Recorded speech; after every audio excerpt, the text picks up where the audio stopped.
let's see if I actually am not muted. I made it. All right, so for those of you that missed the open yesterday, John was a moron. Nothing new, but John was an idiot. So the first 5 minutes of the show yesterday, a fantastic monologue of biblical proportions, didn't make it because I was muted, because John's an idiot. Today, John survived, not an idiot. And I know it's kind of, one of those open things that you're like, yeah, I mean, that's kind of close. So that is that is the way of the world this morning. So that is that's how we're going to run this, and it'll be always fun to see what's going on. Now I have to do the magic here.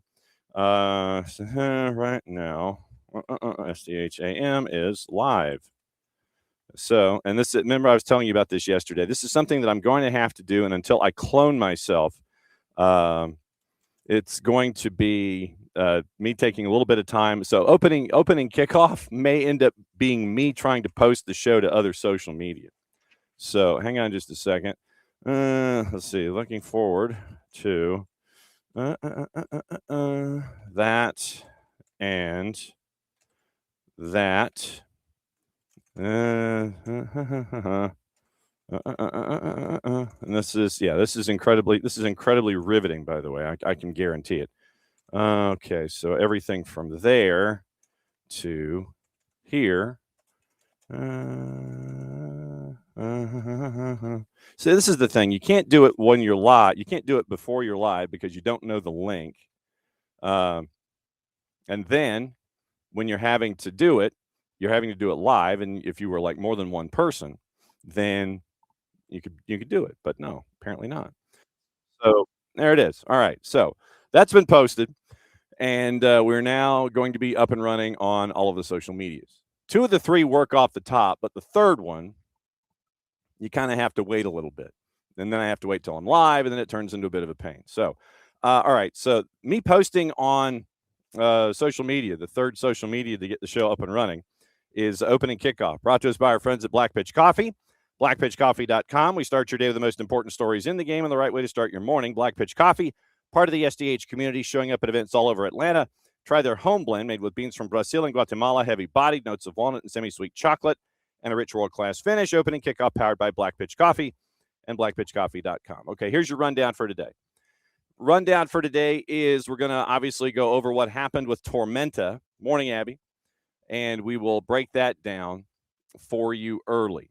Kaylor Hodges is going to join us for his monthly visit on everything USL Championship. We do talk a little bit about Tormenta at the tail end of his segment.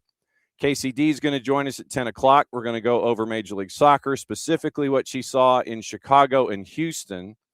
And along those lines, we get the Chicago perspective tomorrow. Max Anderson, the play-by-play voice of the Chicago Fire, is going to join us right off the top at 9:10. Looks like Mike Gramajo from West TV in Orlando is going to join us tomorrow as well, time TBA. And we can talk about the Griezmann rumors and how the Purple team fared in their first week in match day 1.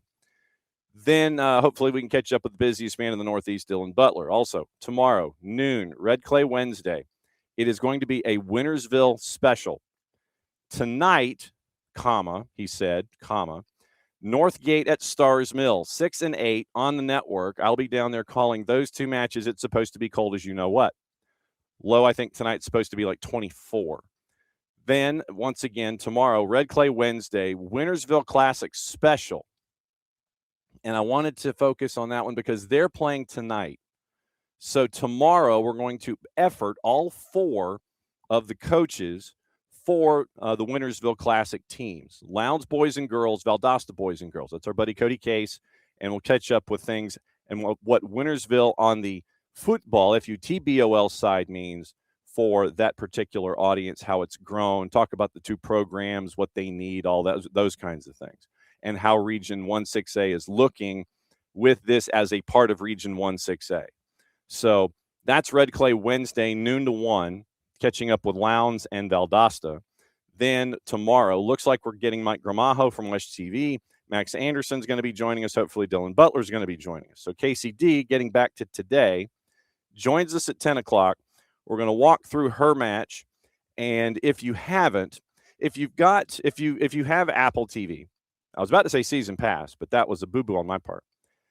If you have Apple TV and have the chance to see, and this is once again unsolicited, and you will hear it when we break through the highlights and we go through the highlights of her match. There's one moment in the matchup, and you'll hear it in the highlight, where she had it cold. I mean, she had it cold. She's looking at it 3 dimensions, and boom, it happens. So to have Kacey look through things in her 3D lens, that's why I break down the individual goals and moments in her matches every week, for those of you that didn't catch Kacey when she was with us on Tuesdays last year.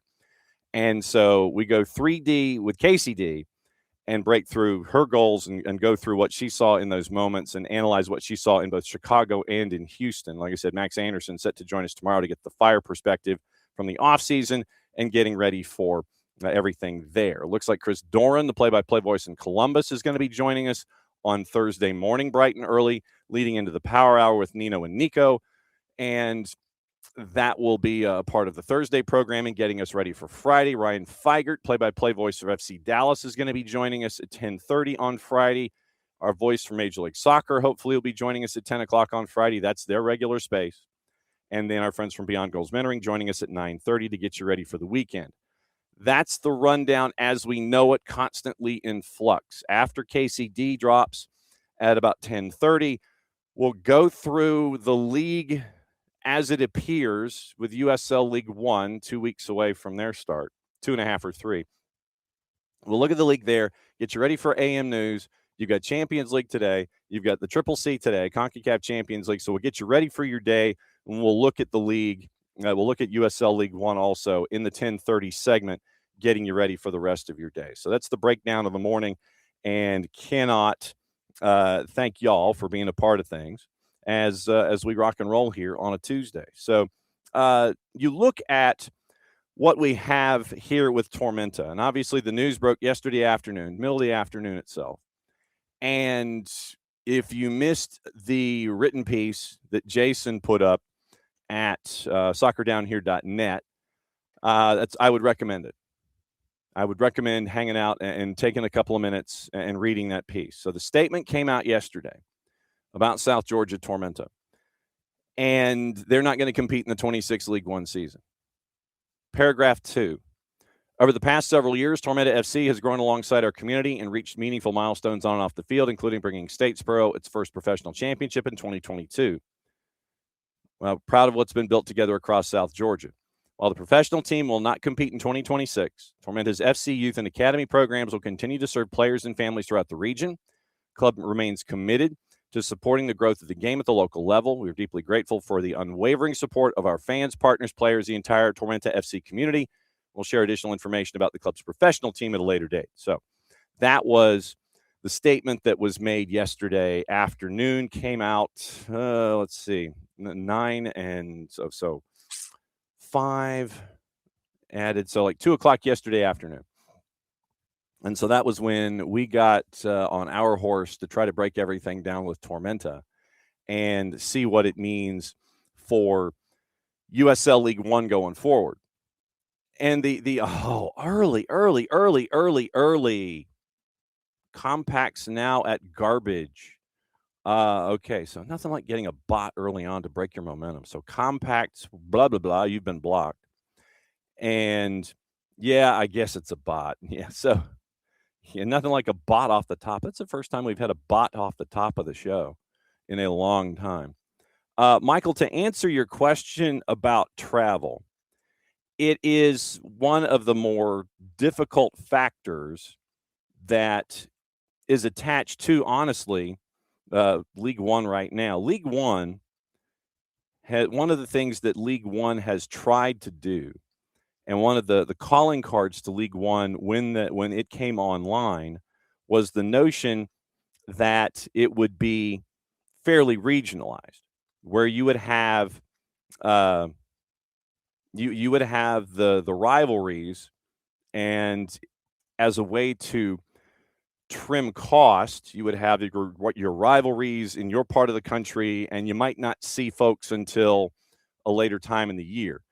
A growing league, obviously, is going to have these kinds of growing pains. And one of the first things about USL League One, selfishly from our perspective, was that the Southeast footprint in USL League One was the hub that was getting it getting it noticed and getting it to, on the map. Because if you look at the clubs, currently in the southeastern United States: Charlotte, Chattanooga, and this is going into this season, I'll include the new guys too: Greenville, One Knox, Naples, I'll include Richmond in the southeast, Sarasota. So that's what? 1, 2, 3, 4, 5,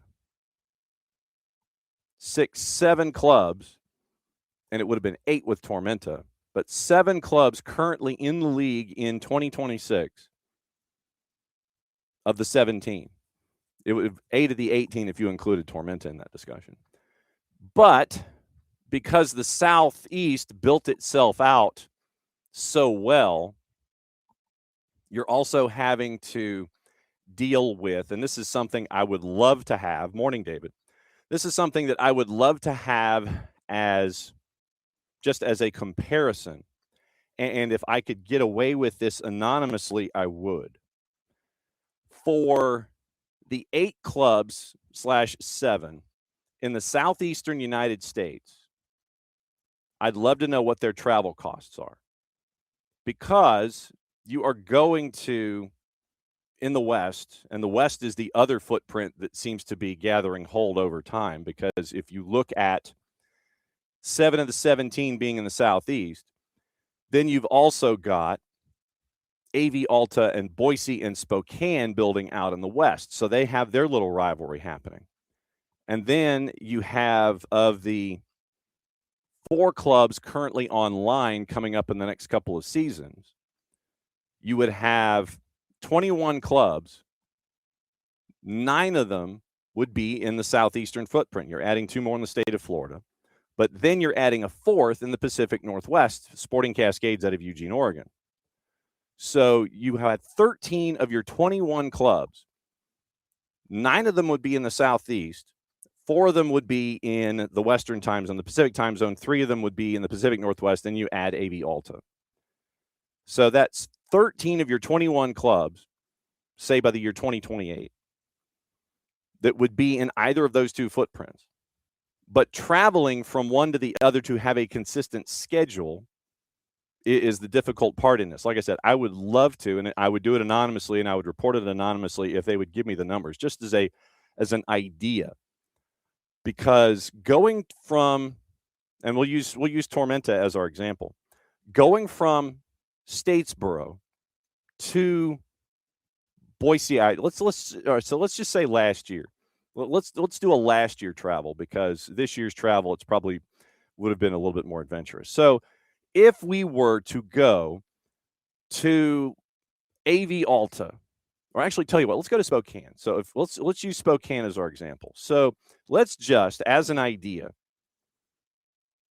go from Spokane. Let's go from morning, Alex. Morning, Abby.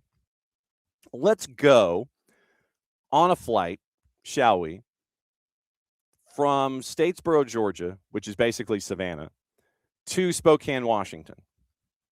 Just to give you an idea about travel. And the smart thing to do in these situations is to lock down the notion of, if you could bunch up your travel, have the schedule maker sit there and say, okay, if we were on the road for 2 weeks and got 3 matches or 4, if you went midweek weekend and got 4 matches in and out of the way. But just to get the notion of travel. So yes, I don't want, so all right, so SAV. So if we go from Savannah to Spokane, just to give you an idea. And this, like I said, this is part of a larger picture involving Tormenta. So, does Spokane exist? Spokane does not exist as a flight for any kind of direct deal. And so you can't fly Delta from Savannah to Spokane. So my guess is Spokane, Washington. Does that mean you have to fly into Boise? So if you're flying into Spokane, Washington, so where is Spokane, Washington? Yeah, Spokane, show map of state. Yes, I want to show map of state.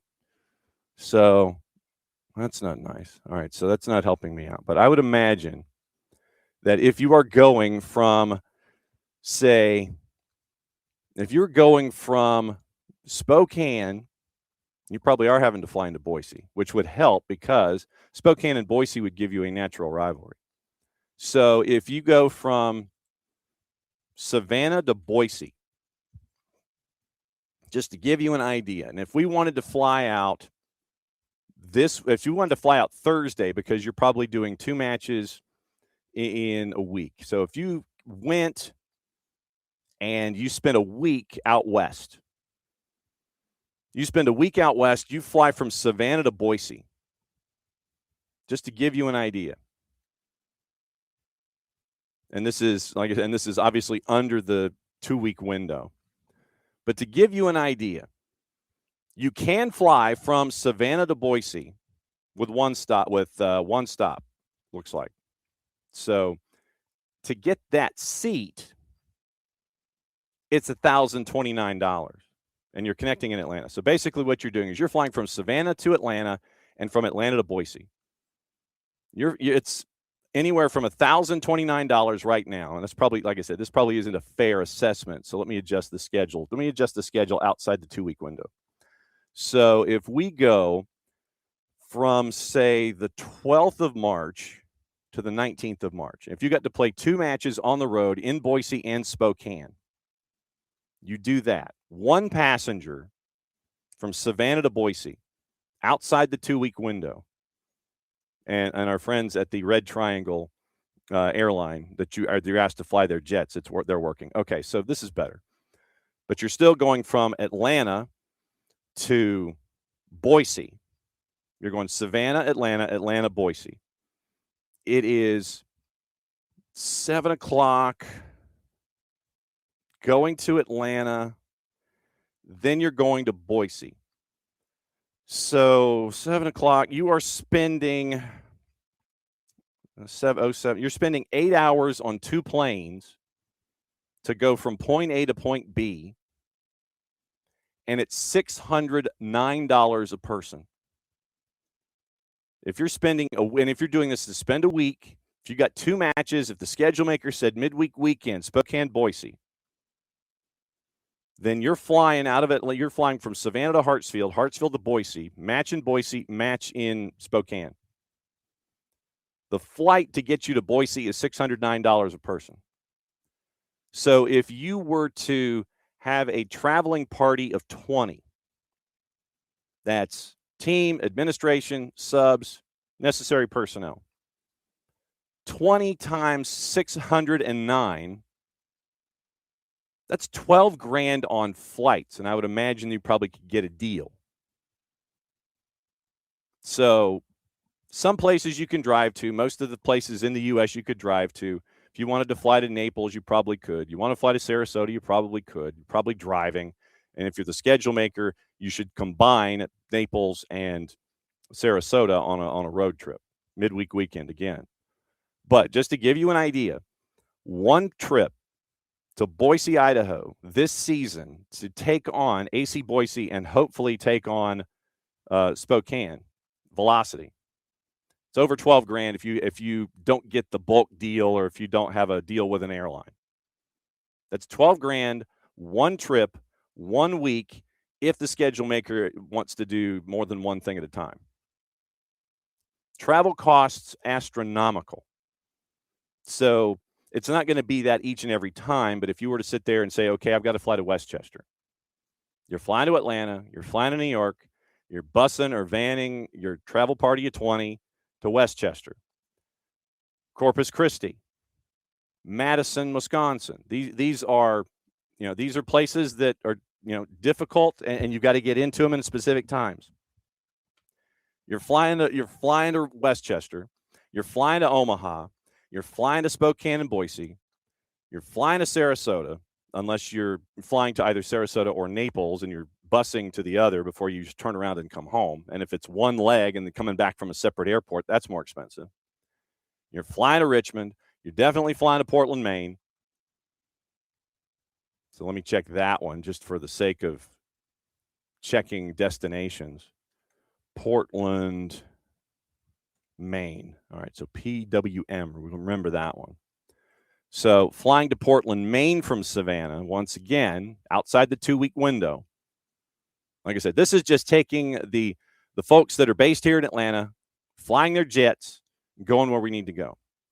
That's not bad. If you're outside the window right now, it's $437 times 20, so it's also $8,000, $8,500 for a traveling party of 20.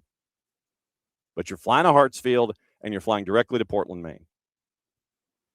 And that's without van, that's without food, that's without hotel, that is strictly getting from point A to point B. That's not renting cars and vans and all that stuff. Travel buses. So if you had a traveling party of 20 and you had road trip to Portland, Maine, road trip to Spokane and Boise, if the schedule makers did it that way, traveling party of 20 is $20,000 for those 2 trips. This is not an inexpensive to have a double negative. This is not an inexpensive proposition. So that's just kind of one of the things that that's what you're barely getting into.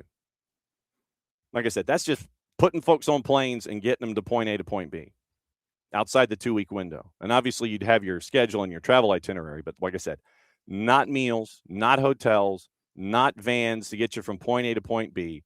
Not incidentals, not per diem, none of that. Traveling party of 20, which might be more than that, because if you had if you go match day 18, you're probably looking closer to 25 people. So 2 trips, $25,000 for 3 games. Like I said, that is just a small portion of the expenditures here. So for anyone that is in the business of lower league football, it is not a proposition that you take lightly. And Tormenta has never taken it lightly. As we have chronicled them in their run, every single league we know has a Green Bay. The one that's out of the out of the realm of normal travel and getting from point A to point B. But every league has a Green Bay. For me, Tormenta has been the Green Bay of USL. The team that has invested wisely, come up with a style, figured out the players you're looking for, used your connections, used your academy, worked your way through, develop players, and so on. That's been their way to do it. But and this is just this topic alone. This is just this topic alone. It has nothing to do with anything else that's attached to what's going on. So we have basically spent 20 minutes breaking down one facet of a major deal involving a 3rd division soccer club, sadly, that is going to be on hiatus this year. The other key in this, and we pointed this out yesterday, is that the technical staff, first team technical staff, they are still under contract for the year. Still under contract for the year. So this isn't one of those situations where you're locking doors up and you're doing this and it's just like, yeah, okay, and you throw up your hands. They're still going to be active in the community, and they're still going to be part of that footprint and the framework that they've developed over the last decade. That is just as key as anything else here. They're not just dropping, locking doors, and going away. So they're going to take this season, this calendar year, this 9 months basically, and try and work on infrastructure. From there, they're also going to be out in the community. You're going to see the coaches. They're going to continue the academy. all of those things that they've built over time, those aren't going to be abandoned. So rest assured, I'm fairly confident next couple of weeks we're going to hear what their plan is. We've reached out to Darren, and we have and to Tormenta. And so when Darren Van Tassel is in a position to talk, he will talk. He's already said, when I get to a point, we'll talk. So anticipate next couple of weeks us getting to catch up with Darren Van Tassel and Tormenta and get into the get into the weeds a little bit when it comes to it. And Michael, working for said airline that I was looking at itineraries for, admits any deal is going to be negligible on that small of volume. So traveling parties of 20 or 25 consistently, like I said, just those 2 flights alone, just those two pieces of an itinerary, $20,000. So that's what you're staring at with those individuals. And yeah, it's not all the travel costs at all. Yeah, food, hotel, vans, rentals, the whole thing. 18 players, yeah, you're looking at 25. So that's what you're staring at. So David's like, I took through Salt Lake once through Seattle, Coeur d'Alene, yeah, Idaho border. So Savannah to Spokane. Yeah, that, and like I said, that's just one example of this. But what we did, and we'll go to Kaylor Hodges here in a second. Kacey White set to join us top of the hour, and I've got to squeeze in Kaylor here or it's not going to happen. So what I've told them and I've told the powers that be, when Darren is in a position to talk, I'm blowing out everything. I don't care how long we go. He's got a forum. I've got questions. I know that a lot of folks have questions. So the floor is going to be wide open, and it's going to be a 1v1 when they're ready. When they're in a position to talk, we'll have that 1v1. Obviously, 10 o'clock hour, we'll get into more of this. So rundown from here. Kaylor coming up in a second. It's his monthly visit discussing everything going on, USL Championship. We do ask about Tormenta. Kacey White's going to join us 10 o'clock. We're going to talk Major League Soccer and her game, Chicago and Houston specifically. We do have our new feature, the weekly weekly San Diego FC Radio Call Appreciation Society from our buddy Adrian Garcia Marquez. And then we'll get into the rest of the day, your AM news, more on USL League One, all that stuff, 10:30 and beyond. Okay, so that's the show. All right. As promised. Yeah, and I hate it. And I hate it for Tormenta, too, with everything that they've built and everybody in that footprint that has invested what they have to this point. So bookmark this. We'll come back at 10:30. All right. Caught up with Kaylor Hodges, and this is the weekly visit with Kaylor where we look at everything USL Championship. And there's a lot to look into, especially one team. And we thought that Lexington was busy.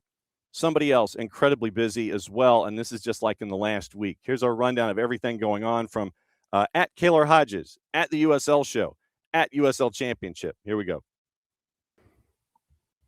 So it is that time of the month, my friend, and it is the time where we get to kind of look at things in the USL. And I want to start, I guess, recency bias gives me the opportunity to sit here and ask about what in the wide world of sports is going on in Sacramento.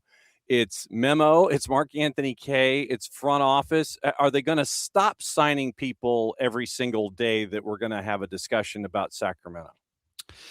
Well, you're talking about, we think that the roster is pretty good. Yeah. But when you take a look at what it was prior to all these signings, they had no coverage in left center back. They had no coverage at right wing back. They had really three available central midfielders. They had a very, very, very good team in the starting 11. But if one of those 11 got hurt, they were in a bad spot. That said, kind of some moves that they made today, going with the new just front office members. Yeah. After losing their previous to NYCFC, you're thinking, okay, what's the next step? they bring in someone who was at San Antonio, I believe, and was a key contributor to getting them fully off the ground and highly successful. That feels like a match made in heaven. And they bring in Tim Holt, who was a part of San Antonio FC, USL president upon the Republic's entry into USL Championship. You're talking about a quarter century worth of stuff here with his history. And I mean, you're kind of going back to the future here. You know, he's part of Orlando's run when they started in Major League Soccer. In Orlando, you build OCB, you build the Pride, and then you go to San Antonio and all that kind of stuff. So Tim Holt kind of knows the lay of the land in USL, and it's just it's like name, whether we're talking upstairs or on the field with Sacramento. They don't seem to be messing around a whole lot and filling those absences both upstairs and down. Yeah, well, when we did last week, we did our Western Conference preview show. Mm-hmm. I was a bit surprised at where we kind of landed with Sacramento, because when I was thinking in my head, where is Sacramento before I started really diving in deep on them, I was thinking they were a top 6 team in the West, but I wasn't really sure how they stacked up. And then you start looking at their lineup, you get an actual full year of Neil Collins there. And if you don't remember how Neil Collins came to the USL, he basically forced his way out of Scotland. The Scottish club he was at was basically like, we don't want him to leave. Please don't leave. But he desperately wants to go. So don't let the door hit you where the good Lord splits you, sort of thing. And he doesn't really get a full off season. This year he does. That are they Briggs? Are they Neil? Time is over in Sacramento. And when I started looking at this, I was like, man, they're easily on paper the 3rd best team in the West. And depending on how can Tulsa recover after losing Peñaranda and Kaylor, they might be top 2. I still think Tulsa is a fantastic team. Don't get me wrong. I still think that they are deserving of the number 1 spot. But there's a lot more room for conversation of top 2 than there was coming into this these recent signings. Yeah, and I mentioned Mark Anthony Kaye because of our discussion with Lexington. Brooks Thompson gets loaned out. Mark Anthony Kaye, after his cup of coffee and trying to get warm in Lexington, ends up going to Sacramento.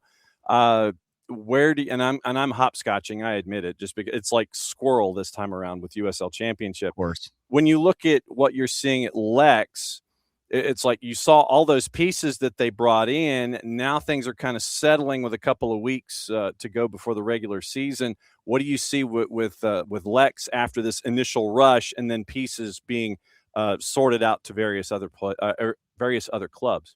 Sure. I think one thing with Lexington, I think a lot of people are going to say, and we got this comment several times on our video about them, which was, you're getting tricked by Lexington once again, in which I will tell them, look at how they ended the last season. This isn't like they were really bad and then they bought a bunch of players. They kept a core of great players. And then their expansion on great players is the best players in the league, right? Yeah. So it wasn't like they are truly expanding on the margins is what Lexington was doing, not what they did in League One, where they just bought everybody who was good, and the championship, they just bought anybody with the pulse, right? They really were able to refine this year and go after targeted pieces. I think the Peñaranda deal is fascinating. Mm-hmm. So they lose Brooks Thompson on a short-term loan to MLS with an option to buy, which everybody assumes is going to get picked up. Ketterer goes down with injury. So they only had Oliver Zemla. That's all they had. So annoying. And so they were like, okay, who's going to be GK2? Who's going to be et cetera, et cetera. And I'm blanking on his name and I feel really bad. But their Lexington 2 goalkeeper from this last year just signed with Chattanooga FC to be their backup goalkeeper, or possibly fight out for that number 1, likely going to be the number 2. Right. So their leading minutes leader in Lexington 2, the natural next step to being that 2, just signed to go pro. So someone who's been on the block a little bit has been Peñaranda, because they bring in an Alex Tambakis. But if you're Peñaranda, you're leaving a place that you are fighting for number 1 Mhm. to be a comfortable number 2. So, was the pay rise that much to worth be leaving? Or is that gap smaller than I think between Zimla and Peñaranda? I don't think it is, but I'm truly fascinated with it. Griffin Huff is the Thank you. phrase that pays. As I'm sitting here and you're talking about locations, I'm sitting here going, okay, I'm going to websites, you know. So Griffin Huff is the one that goes from Lexington SC, and he ends up now with Chattanooga Yes. behind 94-year-old LD Jakupovic, who is still one of the best in the He's league, so and good. insane with what you get to see from LD Jakupovic. You mentioned another couple of joints, and you look at Tulsa. You mentioned Peñaranda. You mentioned Kaylor going to Sporting Kansas City, and there was even talk last week heading into match day 1 in Major League Soccer that Sporting Kansas City still didn't have a full 30-person roster, and you end up jettisoning Daniel Shallowy. You bring in Kaylor. It's intrigue. Where are you looking at Tulsa in the grand scheme of things? They bring in Tristan Henry to be a part of things between the sticks. You have Peñaranda out. You have Kaylor up. Tristan Henry in. And where are you seeing Tulsa here? Well, I Kalira is Kalira is a big miss. Yeah. Good friend John Morrissey said it best. He's the most complete striker I've seen in lower league soccer. Mhm. We've seen prolific strikers in the lower leagues that put up more goals than Kalira. We have seen strikers who are just good at their one thing and they put up a lot of goals. There's no one more complete than Kalira was. Mhm. And I think it's going to be a big miss. Going from Kalira to Remy Cabral is a substantial downgrade. Like Yeah. and that's nothing against Cabral. No. He's a good player. He's just But not it's era. However, however, is yes. Bruno Lapa. They got Khalil Medkar. They got Weber. They got Lukic. They got Summersall. They got Diallo. They got Coley. They got Sparks. They got Batista. They got Sissoko, Pierre, Ian, Stauffer, St. Clair, Dom, Tambakis. Oh, by the way, I named some bench pieces for them that are better than most team starters. No, what they got at the 9 is not what you want exactly, because what you want is Kalira, but there are 10 other players on this team, including some bench pieces, that are better than your team's favorite player. Brooklyn, they're bringing in bits and pieces, and one of the names that kind of stuck out to me was Jaden Cervania going to Brooklyn for the 26th season. I thought that was interesting. Yeah, they still don't have a right back, which is an issue. Yeah. Coming in, well, they do, but not officially announced. But as of taping this, he has not been named. Right.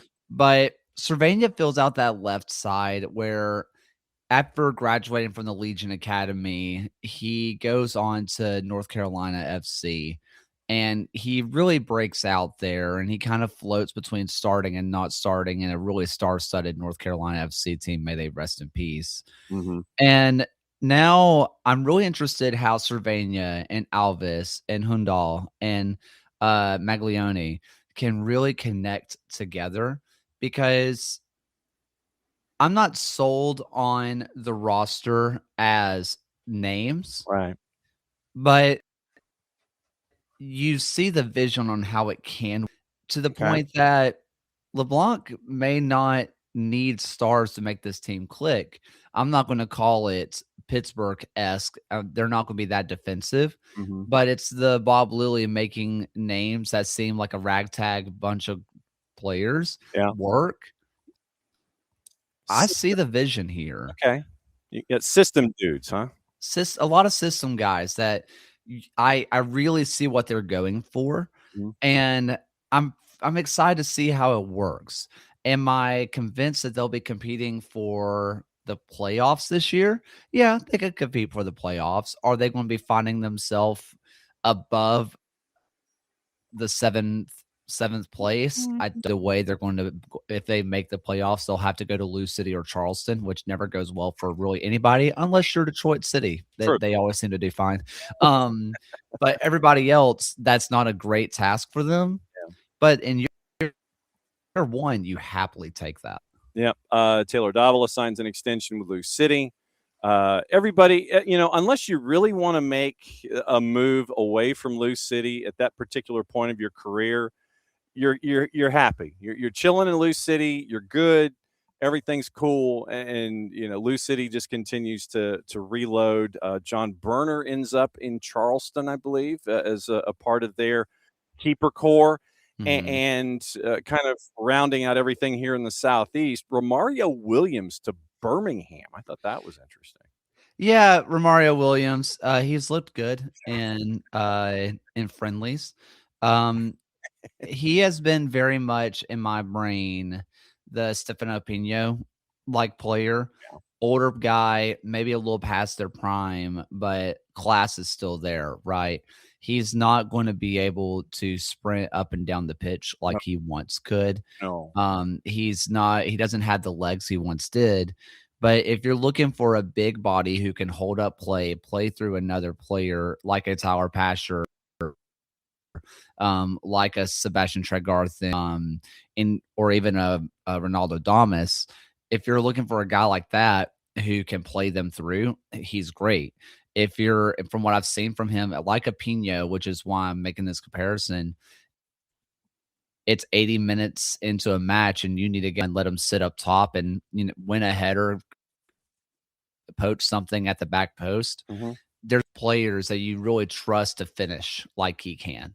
He is a proven goal scorer and exactly what you need at depth if you're Birmingham. All right, odds and ends before we get into the other topic of the morning, and that's in League One. But who worries you right now when it comes to continued lack of action, pieces that may not fit, island of misfit toys kind of stuff, or people sitting on their hands with only a handful of weeks before the season starts? I'm a little torn here because I would have said Birmingham, but I've seen them in action now, and I really like this team. Full bias, I will be honest, but I'm really liking the roster construction. So I'm actually going to look towards Indy 11, whom, if you look on names of paper, you like what you see. You see Akiza, you see Sharpie Blake, you see Quinn, Lindley, White, Herbert, Hogan, Eric Dick. But that back line, especially of Herbert, Hogan, Paco Craig in the back, White, Mitriano, it doesn't really quite add up to what they lost. And this was already a squad that was shaky back there anyway. And I don't really know what the vision was because they brought in young players who excite me, but they're just not going to start. So I'm more or less confused about their roster construction more than anything else. Out in the West, it's either El Paso or Monterey Bay, where El Paso, same conversation. It might be one of the worst across League One or the championship. The back line is woeful. But there's a world where they can make it work if they go to a 3-back and drop someone from the attack. But then do you really want to drop anybody from an attack? I don't think so. Monterey, there are pieces that I like here, but it's thin. If somebody goes down, it's almost a lost season for them if they get an injury, especially in that back line. So a bit worried about those three. Okay, obviously the big story in League One, and I know it's something that you guys discuss a great deal in your League One discussions. I know that we've been discussing what we were anticipating with a season with South Georgia Tormenta, but now that's not going to happen in 26. They're going on hiatus, and they're keeping first team staff and technical and the coaching staff and the first team technical staff. They're going to be still on salary in 26. which lends itself to the notion that they're going to continue to work toward a 27 return, and the academy and all of the community stuff is still going to be happening. So that's where Tormenta is right now. Obviously, 2 weeks before the season starts, you're kind of having to, if you are the other clubs that had them on the schedule, you're having to do things on the hop. I know that Richmond has basically said that they're not going to fill that date. Teams have the option of going friendly or doing it as a free. What is the latest that you have heard from your sourcing when it comes to futures and any other Tormenta tidbits that you may have this time around? A lot of the stuff that we got, me and Alex Ashton, League One updater, he was one of the first ones to break it with John Morrissey, him on Beyond the 90, John Morris. Right. Me and Alex talked about it on Saturday night, and we kind of broke down all the pieces to this. I think that for me, the biggest thing that from what I've heard with sources and people that I've talked about with this is the 3 months of free agency pool, which is the minimum that the league could offer. The league did do the bare minimum on this, and I hate to say it this way, but they offered 3 months severance and said, good luck, good luck finding your new team 2 weeks before the season. Oh, by the way, basically every League One team has finished making their roster. So there's probably not a home for you. I talked to about 4 coaches since Friday night when we started getting this is happening, because from what we were told, the league deadline that they gave Tormenta and the time period differs. It was about 6 p.m. or 7 p.m. on Friday was the, hey, or get the money together for this insurance premium or you're not playing next year. And it was about that time I got my first phone call, 7:30 p.m. Eastern. Mm-hmm. And that's when I started getting phone calls about this. Me, Alex, John started kind of started talking a little bit about like what we're hearing, what we're not hearing, etc. And with the coaches that I talked to, they said, if Tormenta does not help out on these wages or the league does not help out on these wages, we literally cannot afford them. Mm-hmm. We can't afford these players. So the 3 month severance may end up helping these players out in terms of finding them a new home, because their wages were pretty lofty for League One standards. I mean, they were making decent money to go down there to Statesboro. That was, I mean, that's part of the reason why they were able to get them down there. If they use this time to raise the money, get the money in some way, expand the stadium, build the stadium, finish it out, get rid of the mound, even though I think they should have a memorial back there somewhere. Yeah. Keep like some kind of permanent dirt mound, keep it. Right. I think it would build a lot of faith back with the fans, which if you saw their fan support diminish, a lot of it came down to broken promise that they didn't quite hold true on. And it wasn't from the lack of good intention from the Van Tassels. Every conversation I had with them was so positive, and they truly went into it for the right reasons. They wanted to make Statesboro soccer matter and be good. It just, things didn't work out. And now the playing staff, now the players, are the fans who lost faith and stopped going. Ownership wasn't making good on their word. They now feel justified. So they're going to have to spend this year, fixing some broken promises and try to mend relationships, not just with the hometown support, but future players. Because if they go on hiatus once, who says they won't do it again? Well, and if you go more than once, then what was it? The odds are that if you do it once, people understand, and then you could do it more than that, then obviously there were more issues than you had originally anticipated. So obviously, we'll keep an eye on all that stuff. And I cannot thank you enough once again for laying everything out, because the next time we talk, games will be played. Yeah. Yeah. I mean, we're closing in on that date. March is going to be our first one. Lou City versus Lexington. Blue Grassico starts off our season. Very nice. And then we are hot and heavy. Super League is super fun right now. I'm telling you, people, if you have not been watching the Super League, jump in on the bandwagon because it is a blast. But no, I'm excited to get this season starting because will they, won't they, and just kind of projecting lineups, it's getting a little old. I'm getting antsy. Yeah, and we need to talk Super League when you come on and have your discussions. So we need to add that to the stacks as well. As always, my friend, it's great to see you. Great to catch up on everything. And the show, sir, you need to plug that. Tonight we are going to be talking Eastern Conference over here.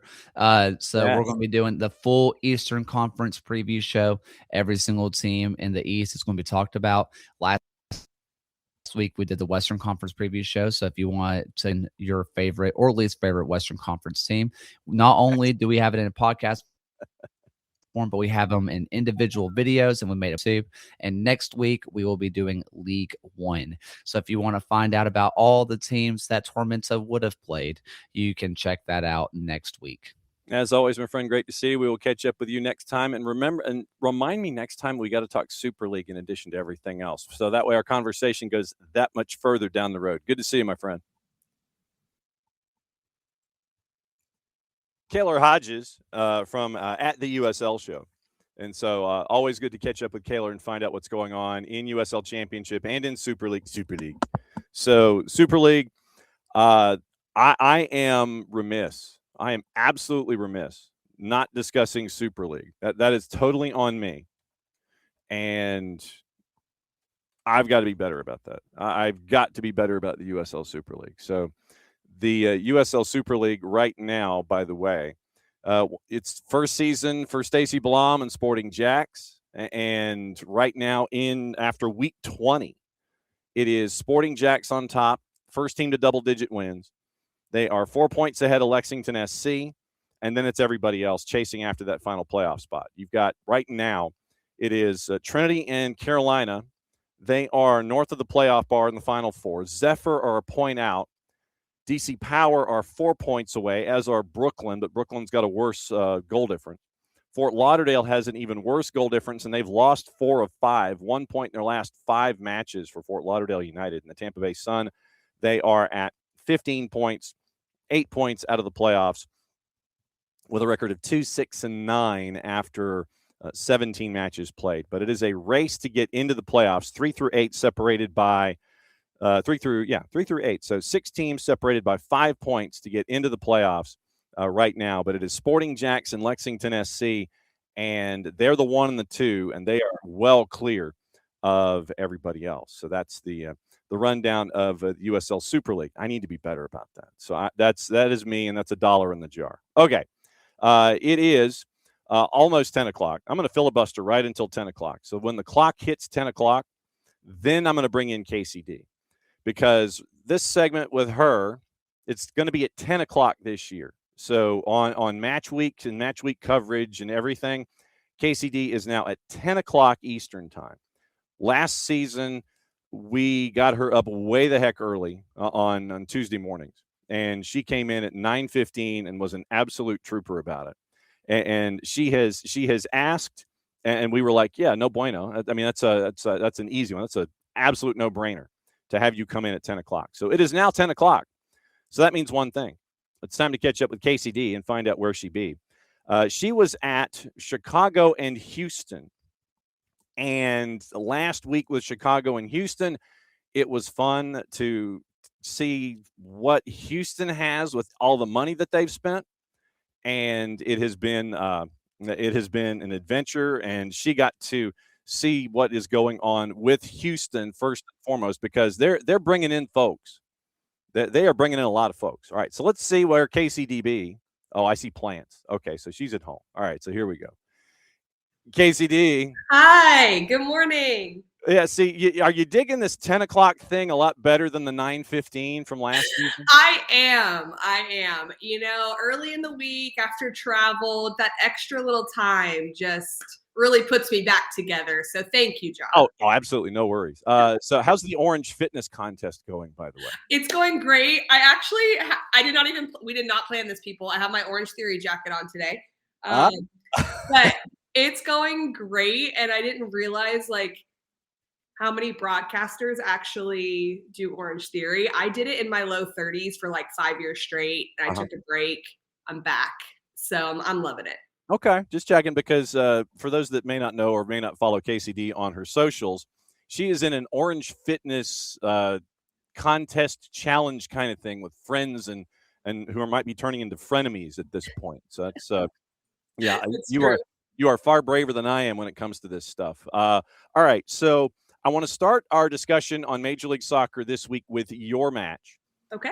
And what we're going to do is, as a part of the discussion, I want to play the goal calls that you and Christian Miles had at Hell in a Shell and walk through those individual moments within the context of what you got to see from Chicago and Houston in match week 1, because Chicago, it's year 2 under Greg Berhalter, not a whole lot of changes, right. But for Ben Olsen in Houston, the metric crap ton of changes. And it showed it bits and pieces because, it's like, okay, you've got the hello, my name is tag here on your forehead trying to figure out, okay, where does this person want this ball at this time? So as we got into the game itself, what kind of a match were you anticipating after you got the chance to catch up with both coaches and get the feel of the place?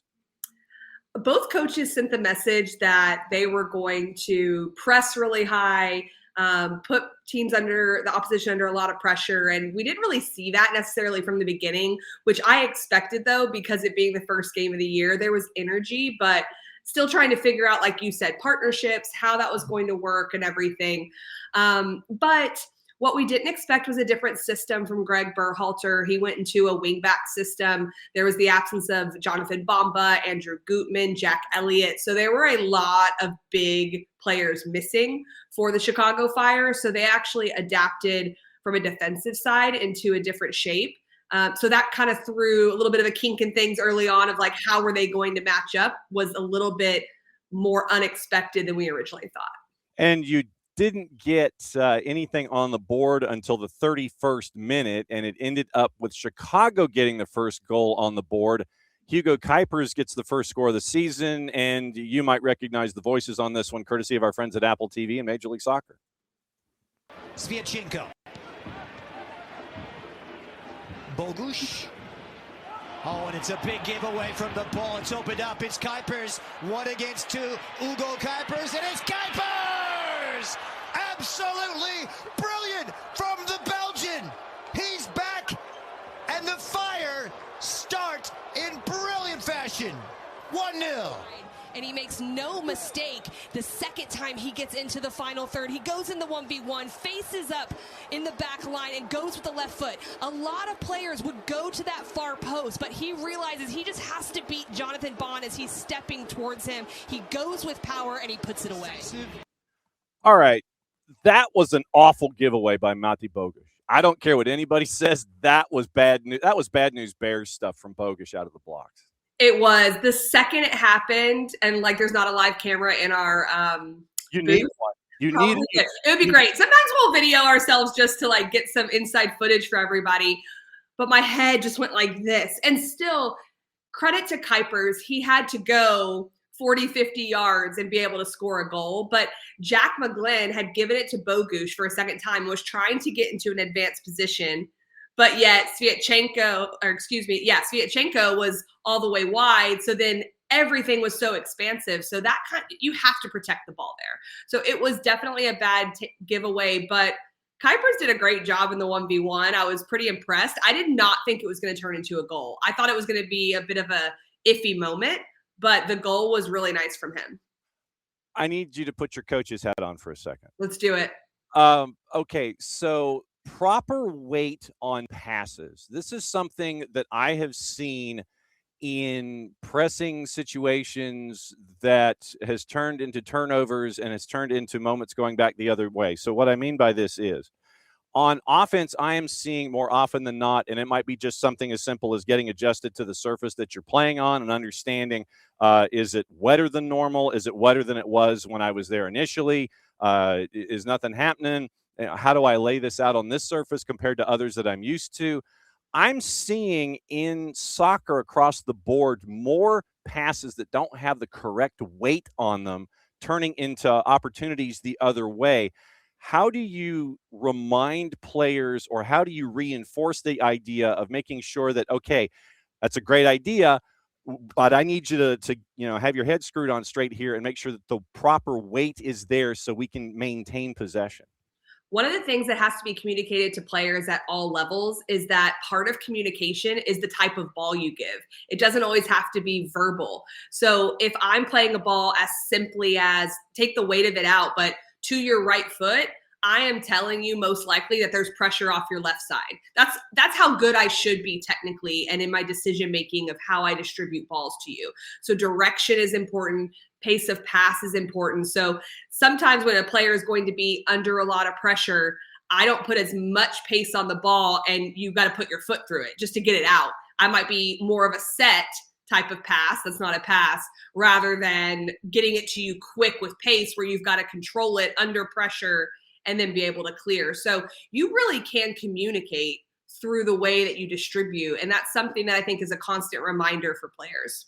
Okay, because that's and me as the novice of the two of us here, seeing improper weight on a pass and seeing it picked off in a transition opportunity is driving me crazy. And so I'm with you. I think there's even more to it, honestly, John. Like, I don't blame like a Jack McGlynn in this moment, but I also think he's a good enough player to know that Sviatchenko is all the way wide and the other center back was not coming all the way across, Carlos. Mm-hmm. So I think he should have stayed underneath Bogusz, personally, in my opinion, because of the shape of the team. But Bogusz at the professional level has to realize behind him, Jack McGlynn's moving. So he didn't look. He just kind of went into autopilot and just like played it backwards when no one was available. So there's a lot that went wrong in that moment. And it wasn't Antonio Carlos coming over and defending at the last minute 1v1. He was having to just make up for everything else that had happened above him. Okay. Yeah, I just had another moment drive me crazy, and that was why, I've got to ask you about this. And literally, it's like, oh, I have Kacey. I can ask her about this. Okay. So 1-0 at the break. 1-0 at the break, and you're wondering about any kind of halftime adjustments. What were you and Christian talking about in the booth, getting ready for the second 45 from what you saw in the first 45? One of the big things that I really felt that the Dynamo had to do was figure out, one, how to get Guilherme on the ball. And we talked about it in the first half, that Zinkernagel was much more involved as the opposition 10 for the Chicago Fire, and therefore the Fire were more dangerous. And I felt that if Guilherme got on the ball in the second half, he could do that. But how?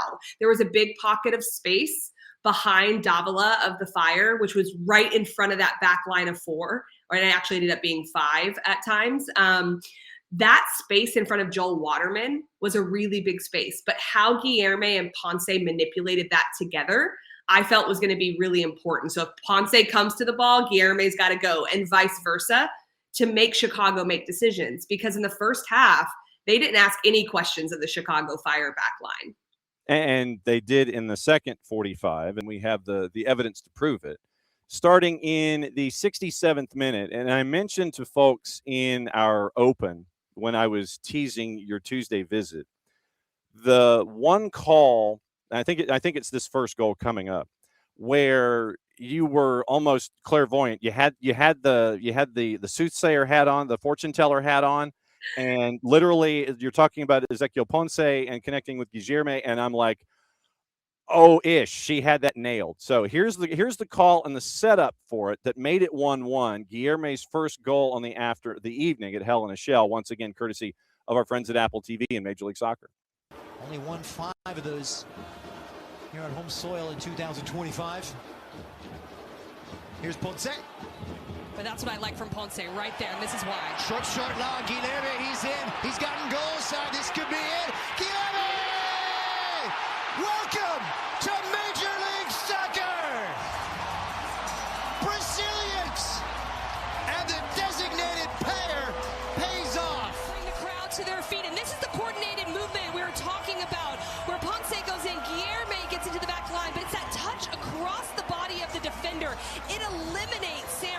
in this moment. Right there, he has to foul him or he has to let him go, and let him go he does as Guilherme takes it across his body. This is textbook 1v1 dribbling and finishing from the front runner.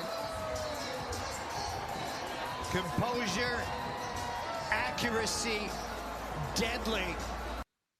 All right, yeah, so you had that nailed.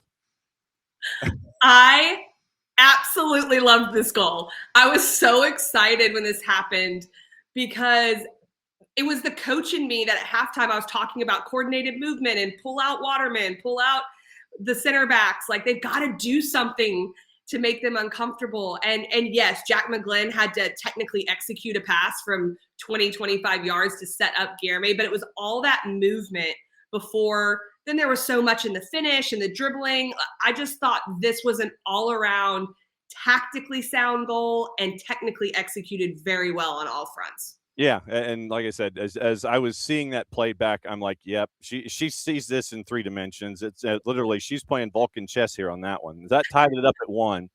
And it only took 11 minutes for Guilherme to get his second. I did not have him on my fantasy team. I probably should going forward, especially if what we saw is going to be the norm. So here's the second goal on the board.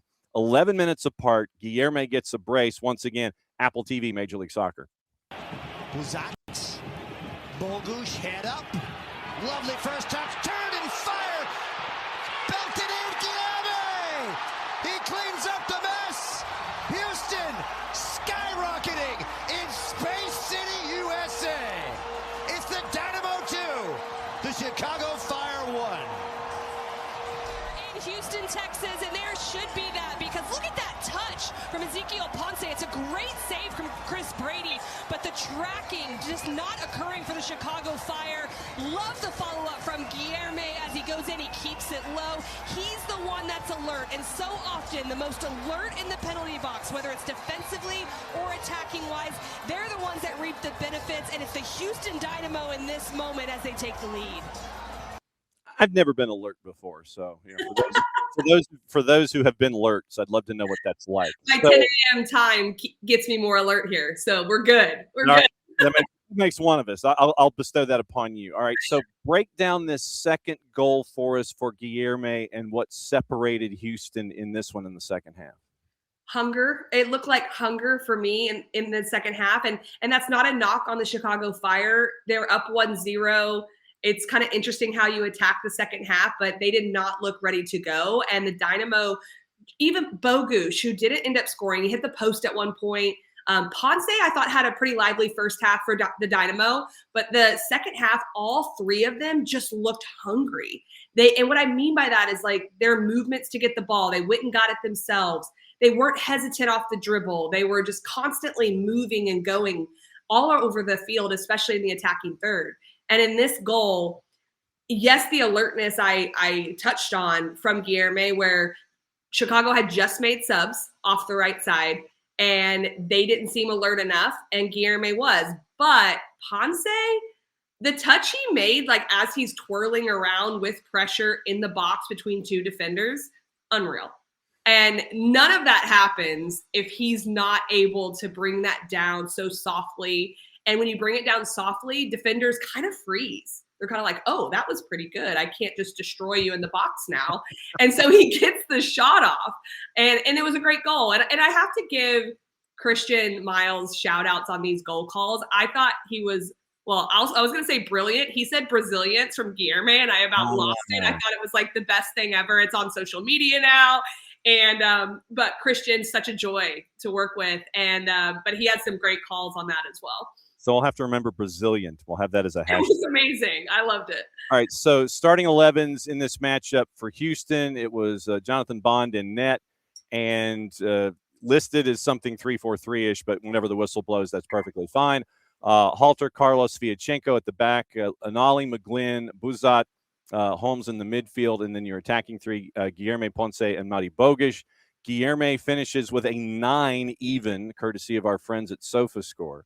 And on the day, 2 goals, XG of 0.77, 2 shots, expected goals on target, 1.14, 2 shots on target. So he basically was economy of action when it came to his movement. 23-29 passing, It was 14 of 16 in his own half, hit 2 long balls on the day. On the dribble, 57 touches for Guilherme, 2 for 2 on the dribble, and total carrying distance, 249.5 meters. Longest progressive carry was just over 24 meters on the day. And so Guilherme making the most of what he did in the second half. Chicago, this was what I thought was really interesting. Chicago's starting lineup: Brady, Haile Selassie, Mbokazi, Waterman, Rogers, and Barroso was your back fives, 5-4-1-ish, Yeah. if you want to call it that, till the whistle blows. Zinkernagel, Davila, Saletros, Robin Lod, and then Kuipers up top. 3 of the 5 at the back registered less than a 6 on SofaScore in their ratings. Haile Selassie, Mbokazi, and Waterman. And Robin Lod got a 5.9 as well. So not a good day at the office for a team that wrapped up at 6.39 on SofaScore on the whole. I think you know this about me, and most people do. Like, I'm not like overly critical. I think it's the coach brain in me because there's so much that can happen in a game. But I thought Robin Lod was disappointing in this game, and I have to be honest about that.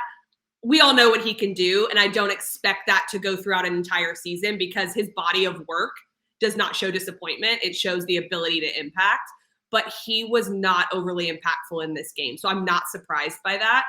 In a lot of ways, I don't think the back line was that bad from the Chicago Fire. They had 2 moments, but if we watch the whole first half, they were in control. They only had to clear 1 off the line. They had massive possession, and a lot of that was the back line distributing.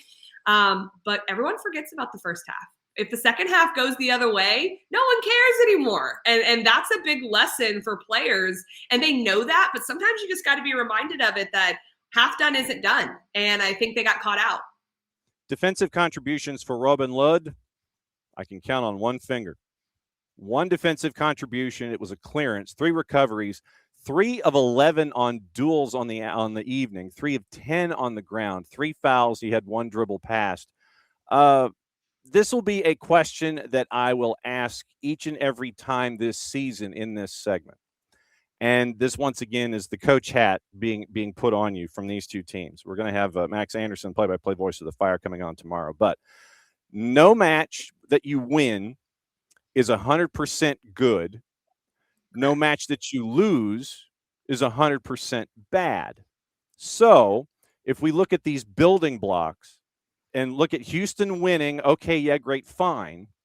But what do they need to work on from week to week that you saw in this matchup? Well, I'll start with Chicago. One thing we have to remember is they were missing 3 pretty critical players for their team. And so the fact that they started the way they did, like, I was pretty impressed. But when Bamba comes back in, when Gutman comes back in, and Jack Elliott, that's a different team.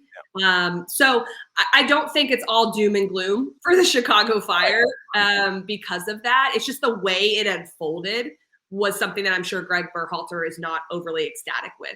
If I was that staff, I would be more talking about the mentality of how do you protect the lead? How do you not stop playing at halftime because you have the 1-0 lead? So I think that's the improvement. Some of the positives of their game was their possession early on, was their ability to get their top players on the ball and make the Dynamo chase. So that you kind of focus on that when you lose. It's like, what were we doing well? Mm-hmm. For the Dynamo, it was a little concerning that they didn't touch the ball. It was a 70% possession advantage about 20, 25 minutes in for the Chicago Fire. That is not how Ben Olsen wants to play. He does want to commit higher up the field. He has made that very obvious in his speaking with us that he wants to put teams under pressure. There was none of that to be seen in the first half. But I think both of these teams will go, this is early season, early days. It's okay, but this didn't look like what we want to look like for an entire 90 minutes. We got it for 45. Next week, we need it for at least 60. The next week, we need it for 75. And you kind of grow from there. And the numbers ended up 57-43 in possession. As you said, that it was like way stilted, and then it wrapped up at 57-43. One of the other things that stuck out to me was that there were 31 fouls called in the match, 20 fouls on Chicago in this match. Is that more a byproduct of not having the likes of a Gutman and a Bamba and an Elliott, or was that state of play with what Houston was being able to do, especially in the second half? think there was a little bit of frustration in some of those fouls from Chicago. I'll be honest with you, though, John. I didn't realize – I saw the stats after the game of the fouls, but it didn't feel super choppy, to be honest, calling the game, even though there was quite a few fouls. Mm-hmm. I think a lot of that is early season, too. You're just a little off with your stepping defensively. You hit someone late. Then there's the mentality piece that comes in and the emotion piece that can come in when you're up a goal, down a goal, whatever it may be. So I think that's more of the factor there. KCD, where she be at home after recovering from Chicago and Houston, breaking down this matchup and anything else on her mind in Major League Soccer. What'd you think of Mady Bogusz first time out coming back into Major League Soccer? First half or second half? That's how I feel about this game. Yes. That's how I feel about this game in general. Like, which team do you want me to talk about when and which player? Because it completely is different based on the half, and that isn't always the case. Bogusz, I was really pleased with how he worked his way into the game. He just looked more intentional in the second half. I still don't think it's at his full level of how he can contribute. But when I say intentional, the eye test is basically someone floating around, not so intentional, and hoping the ball comes to them, and then they create. And I felt him and Guilherme were like that in the first half.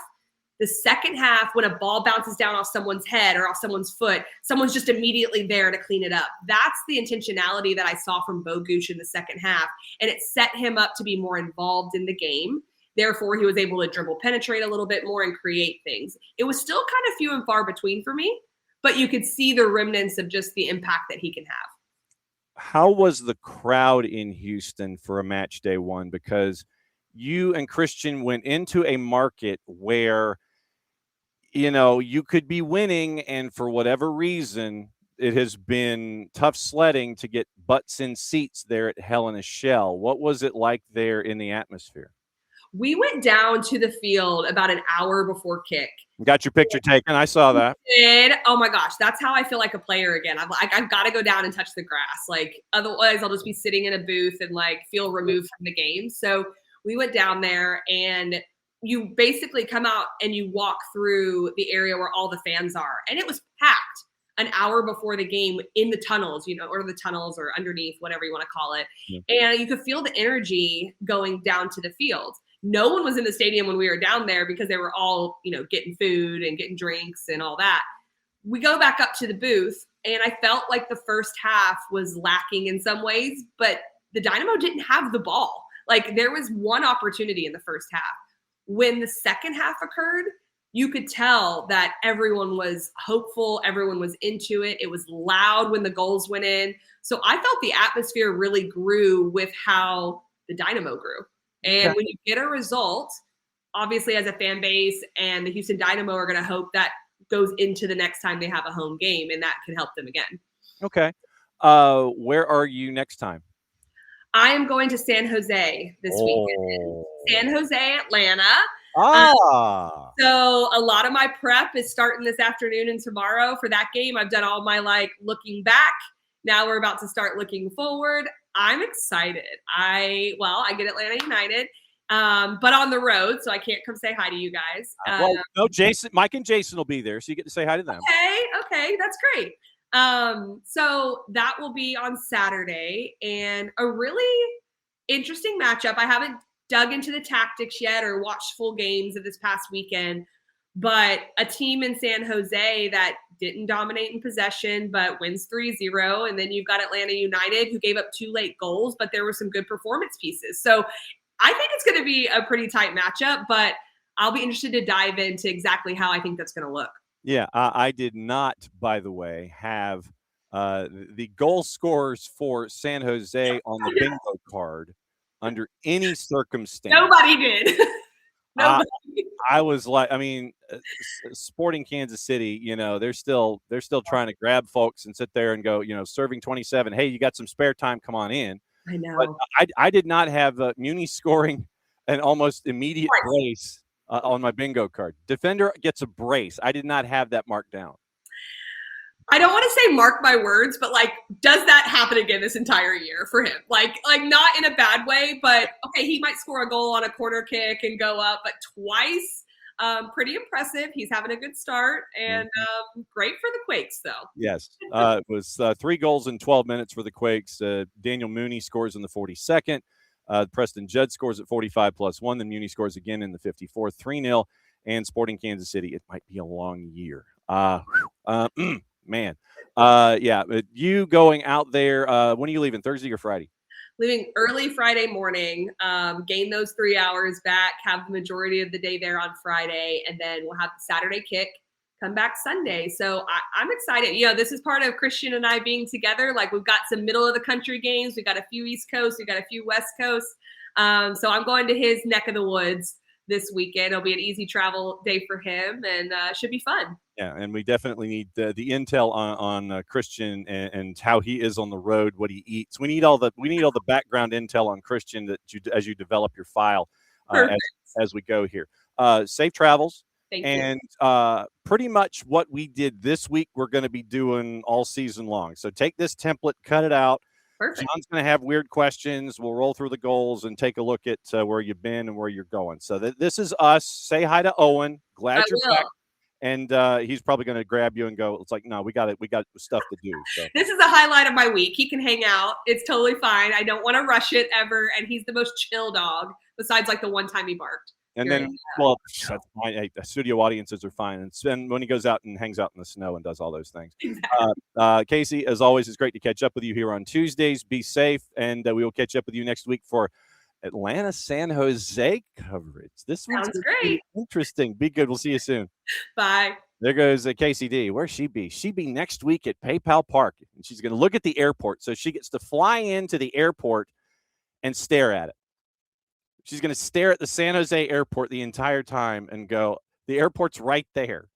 And wow, that's going to be, that's right. San Jose has they have a flight restriction. It's like they don't leave town after like 10 o'clock local time, or 10 or 11 local time. So if she's catching the Alley Bird home, that's going to be a challenge, getting there in time.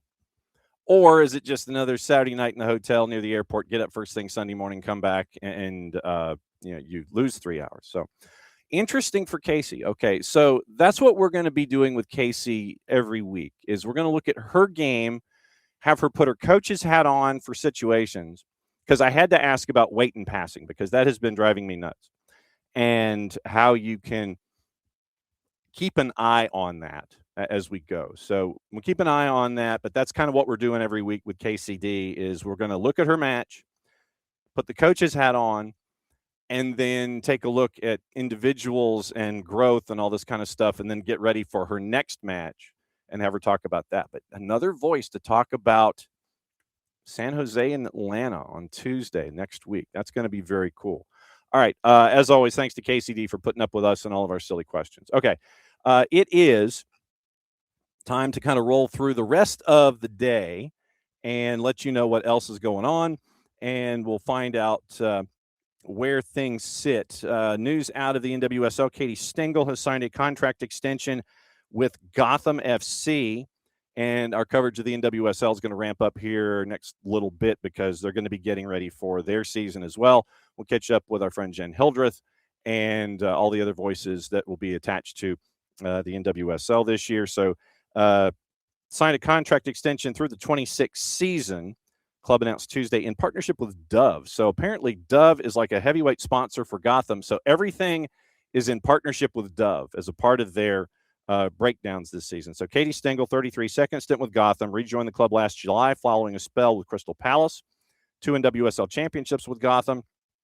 And so now she's back for the 26th season at the age of 33. 13 years as a professional, played in 5 countries, Crystal Palace, Liverpool, 4 loan spells in Australia, German title at Bayern Munich in 2015, promotion with Liverpool in the WSL in 2022. So that news from Gotham this morning. Also, Spirit looks like they're going to hold a kit reveal for Thursday, February 26th for season ticket members. So new kit for Gotham. And then the other piece of news from St. Louis City was the player that they had been linked to is now officially in on loan. Venezuelan international forward Sergio Cordova. He 52 appearances between Vancouver and RSL. 28-year-old international forward on loan from Young Boys in Switzerland through the end of the fiscal year.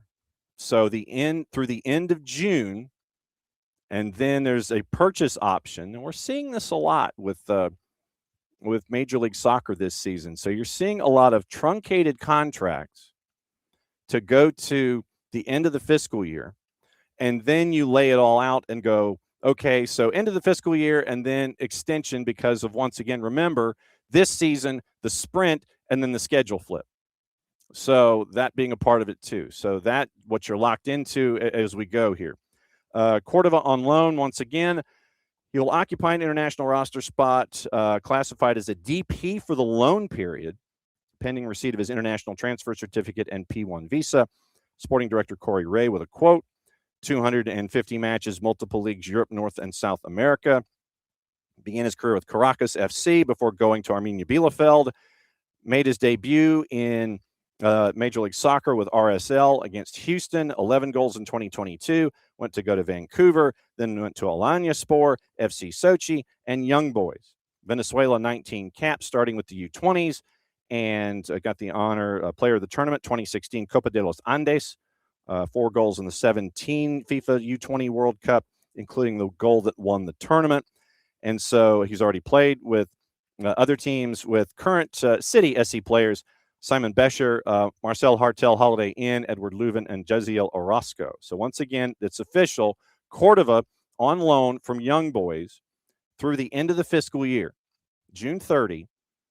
Purchase option agreement, international roster slot, classified as a DP for the loan period, pending receipt of the ITC, the International Transfer Certificate, and the P1 visa. Now, for St. Louis, what that does is gives them this look. They got, before this deal, that's the third DP. So that is the third DP here with Cordova.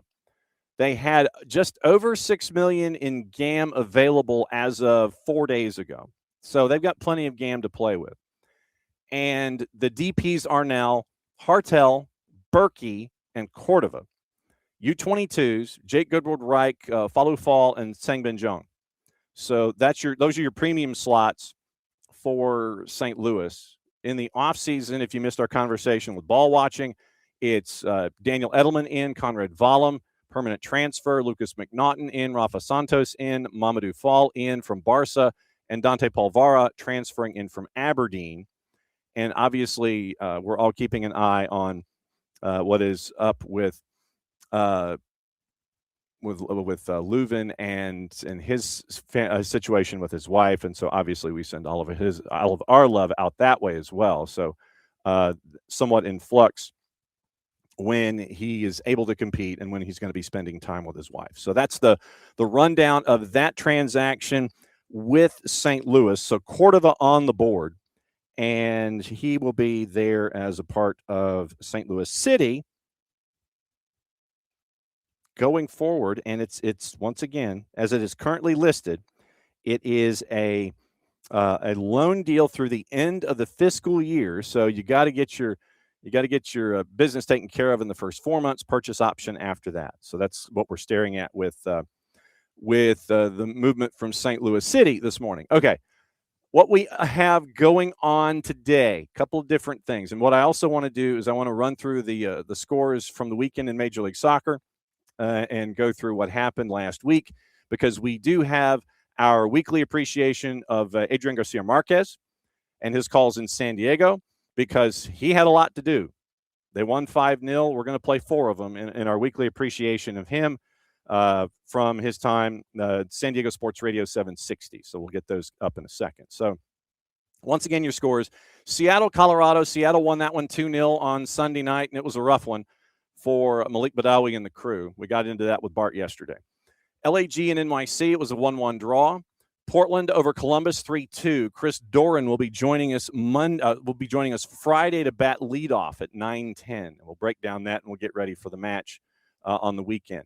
And we're going backwards in time. So that means that with San Diego beating CF Montreal by the score of 5-0 at a -182, Here's your highlights.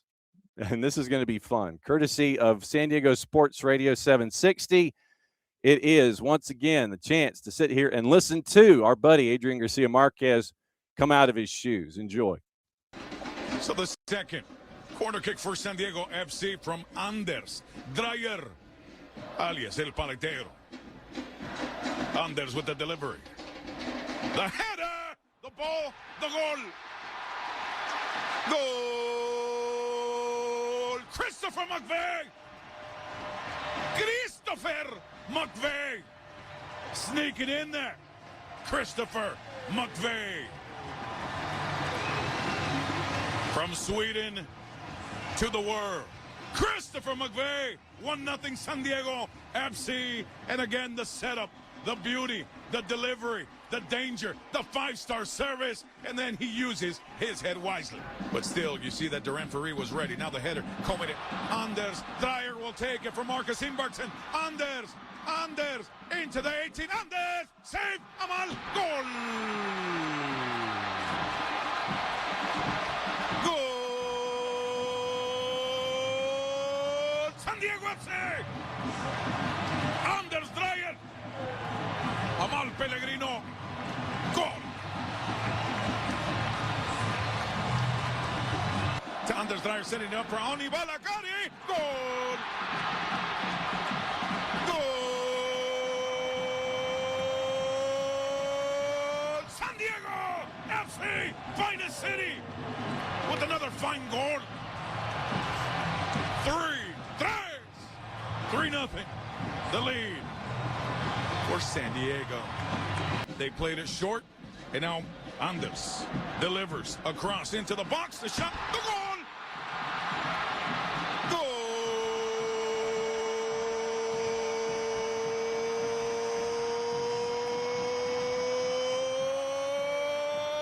Marcus Ingvartsen cracked it. He absolutely fired off a missile. Left foot, boot, cracazo, golazo, G-O-L-A-Z-O, goal, San Diego FC, 4. CF, Montreal only know the concept of 0. 4. And that's our buddy Adrian Garcia Marquez. That is what makes this game so great. And to be able to listen to, and full credit to San Diego Sports Radio 760, the fact that we can listen to their games on radio and have a voice like that. A SoCal guy gets to call the games for San Diego FC, and that is where we have co-opted from him, and we describe the stadium there in San Diego. We call it the Murph Dragon. He started calling it the Murph Dragon, and we're like, yep, that's it. That's perfect. So that segment is not a slam of CF Montreal. It's just a byproduct of scoring a lot of goals. We did not play goal number 5. Otherwise, we would have been here for like another 90 minutes. But Adrian Garcia Marquez is one of the great voices of the game. And so when he has games where he comes out of his shoes, translation, every game, we like to play those highlights just to kind of let everybody else hear what's going on with the other voices of the game here in Major League Soccer. So that's our friend Adrian Garcia Marquez. And once again, thanks to San Diego Sports Radio 760 Major League Soccer. Lokeville Morning wants to know about midweek interviews. It is dependent on travel. I think this week it's Tuesday, Thursday, or it might be Tuesday, Wednesday, considering that everybody's leaving Thursday. So I think it's going to be Tuesday's normal. So keep your eye out for Training Ground Dispatch with Maddie and Jason later today. And also Thursday, if they're leaving middle of the afternoon, they're probably going to have morning practice, get through that, have their session, pack up, get ready, turn around, be at the airport middle of the afternoon, and then they're on their way to San Jose. But they're leaving Thursday to head out west. So it'll be a chance to catch up with Kacey D and Christian Miles.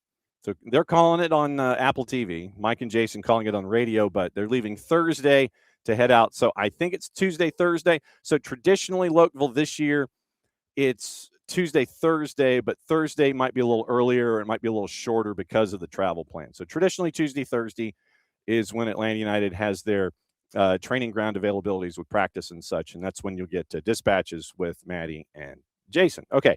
All right, rest of the action in Major League Soccer from the weekend, if I can find my right page. Mentioned San Jose putting 3 on Sporting. They were favored. Did not have Daniel Muni getting a brace in that one. LAFC, once again, over Messi and friends, 3-0. No word from the league about anything punishment-wise for Lionel Messi trying to track down officials to have a word after the match. The irony that Luis Suarez was the one that restrained him has not been lost on me. Austin, Minnesota United tied it 2. FC Dallas, once again, 3-2 winners over Toronto FC. Ryan Feigert, play-by-play voice of FC Dallas, is going to be with us Friday morning at 10:30 to break down that matchup and get us ready for the weekend. Nashville put 4 on the Revs. Revs did not look good. It was 4 in a hurry for Nashville, and the Revs were just out of pocket. It did not look good for the Revs. DC over Philly, and that was another one of the surprises of the week. See if we can catch up with our friend Dave Johnson either this week or next, and then repeatedly as the season goes along, and find out what his thoughts are. DC gets a big win. Ty Barabo gets the goal, celebrated for quite a long time. Alado gets a red card for probably magic words. I don't know if it was magic words to the DC United player or to the man in the middle, but Ezekiel Alado has a red. He is not going to be available for this match. Red Bulls over the purple team 2-1. We're catching up with Mike Gramajo tomorrow morning, and that will air in tomorrow's show, but he has to go to practice, so we're catching up with him early so he can go to practice, not be on the show live, but he'll be in tomorrow's show to talk about the purple team as they get ready for the Turnpike Derby with the team from Fort Lauderdale. Vancouver over RSL 1-0, and then St. Louis City and Jess Charman and Ian Joy got to call that one the draw with Charlotte. 1-1 final there at a plus 260. So that's your rundown of what happened this past week in Major League Soccer. Now, CONCACAF, that is happening today. It starts. It's 3 days worth of Champions Cup. Once again, you're looking at 2 matches tonight, 3 matches tomorrow, and then the 1 match on Thursday to wrap up this bracket. And so right now, it is Nashville to win. Then these are juice boxes to win the match tonight, not to win the 2 legs and advance in the tournament. Although we are going to set up the bracket there, if I could spell CONCACAF. So to win tonight, and win tonight only, it is Nashville, heavy favorite, no surprise. They had a 2-goal advantage on Atletico Ottawa. They were to minus 588 to win tonight. Atletico Ottawa to win tonight at Geodis at 8 o'clock is a plus 1,400. 10 o'clock, LAFC taking on Real España. Once again, LAFC brought out the whooping stick and put up a number on Real España last week at San Pedro Sula. So Real España to win tonight is a plus 1,600. LAFC to win tonight is a minus 625, especially after the win over Messi and friends. Expect a rotated side tonight from Marc Dos Santos. Tomorrow you have the 3 matches. Once again, staggered. We love this. FC Cincinnati, massive favorite at home against O&M FC. No surprise there. They're at a minus 2,000. O&M to win tomorrow night's a plus 4,000. We'll keep going with these juice boxes to let you know how things may or may not change. 9:30, Vancouver hosting Cartagenas. This one was dead even after the first leg. Vancouver's a minus 625, draws a plus 650. Cartagenas to win is a plus 1,500. If they win, they advance. LAG at 11:30 tomorrow night taking on San Miguelito. San Miguelito to win in Carson is a plus 2,000. LA Galaxy is a minus 625. And your matchup on Thursday, the one is at 7 o'clock, Union and Defense Force. Union, big favorite to win at a minus 833. Defense Force is a plus 2,200. So the bracket as we know it. Toluca is going to take on San Diego FC in round number 2. Toluca was preceded. Preseeded. Preceded. Seeded before the tournament. Mount Pleasant was preceded out of Jamaica, and they get the winner of LAG and San Miguelito. So LAG's got a great bracket to get out of the first 2 rounds and get into the quarterfinals. Round of 16 low left, Cruz Azul Monterrey, that is must-watch television. Then it is Alajuelense, who is preceded, gets the winner of LAFC and Real España. Translation, LAFC.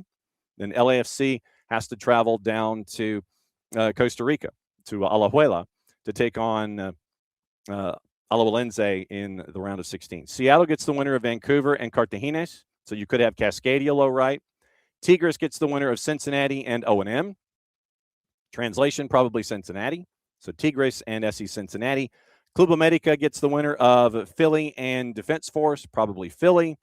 And then it is Messi and Friends getting the winner of Nashville and Ottawa, probably Nashville. So again, you're going to get Nashville. And man, I don't know if Nashville fans are sick of it or not, but Nashville gets, if they get past Atletico Ottawa tonight, another go around with Messi and Friends, this time in the round of 16 of the tournament in CONCACAF Champions Cup. So keep an eye on all of that. So that's your CONCACAF update. Then also going on today, E for Europe is where we're headed. So you have today the second legs of Atletico de Madrid, Club Brugge, Leverkusen, Olympiacos, Inter, Bodo Glimt, and Newcastle and Karabag. Atletico de Madrid to win today a -238, and Club Brugge is a +600. That one's the 12:45. The other three are at 3 o'clock. Bayer Leverkusen, Olympiacos. Bayer Leverkusen to win today a -125. Inter in trouble at home at 3 o'clock. Bodo Glimt has a 2-goal advantage. To win today, Bodo Glimt is a +900. I don't think they care. As long as they get out of there with a 2-goal lead or not quite. Look, 1 goal, 2 goals, fine. That's what they're hunting for. They want to get out of there with an advantage. Then they move on. Inter, -400 to win today, but they're down 2 goals against Bodo Glimt. Newcastle, +5 going up against Karabag, and that one is also at 3 o'clock. Newcastle, big favorite to win today, and Karabag's +1,500. Tomorrow, the 12:45 is Atalanta and Dortmund. Atalanta is favored at a +112. Your 3 o'clocks, Juve with a lot of work to do against Galatasaray. Down 3 goals, had 5 goals scored on them. They went a man down in the match in the first leg. So Juve a -189, Galatasaray a +480. I don't think Galatasaray cares as long as they get out with a win in the 2 legs. PSG a goal up on Monaco. They're a -370. Monaco a +900. Real Madrid and Benfica. Real Madrid a -189. Benfica is a +520. Remember, there is a provisional suspension of a Prestiani by UEFA for this match while the investigation continues into the incident. So once again, suspended by UEFA for this match. Investigation continues, and they're going to continue. They're obviously continuing their investigation there. But once again, suspended for the second leg, and that's what you're staring at there. The other World Cup-y stuff. Looks like the Lionesses are going to play a Women's World Cup qualifier at Bramley-Moore Dock. And that was released this morning. We'll get into Spurs in a second because that's going to be interesting. That's going to be interesting. So Spurs is in a world of hurt. And what happens if they get relegated? Boy, what happens if they get relegated? That's going to be rough.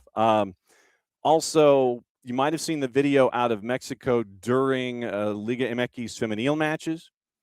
And now there is a concern after also Liga MX matches were canceled on the weekend or postponed, sorry.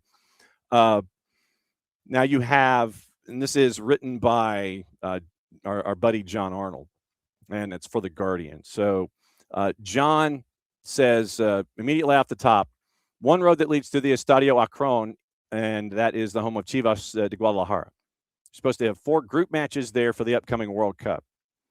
And then on Sunday, near the go-kart track named for Sergio Perez, a burning bus blocks the road.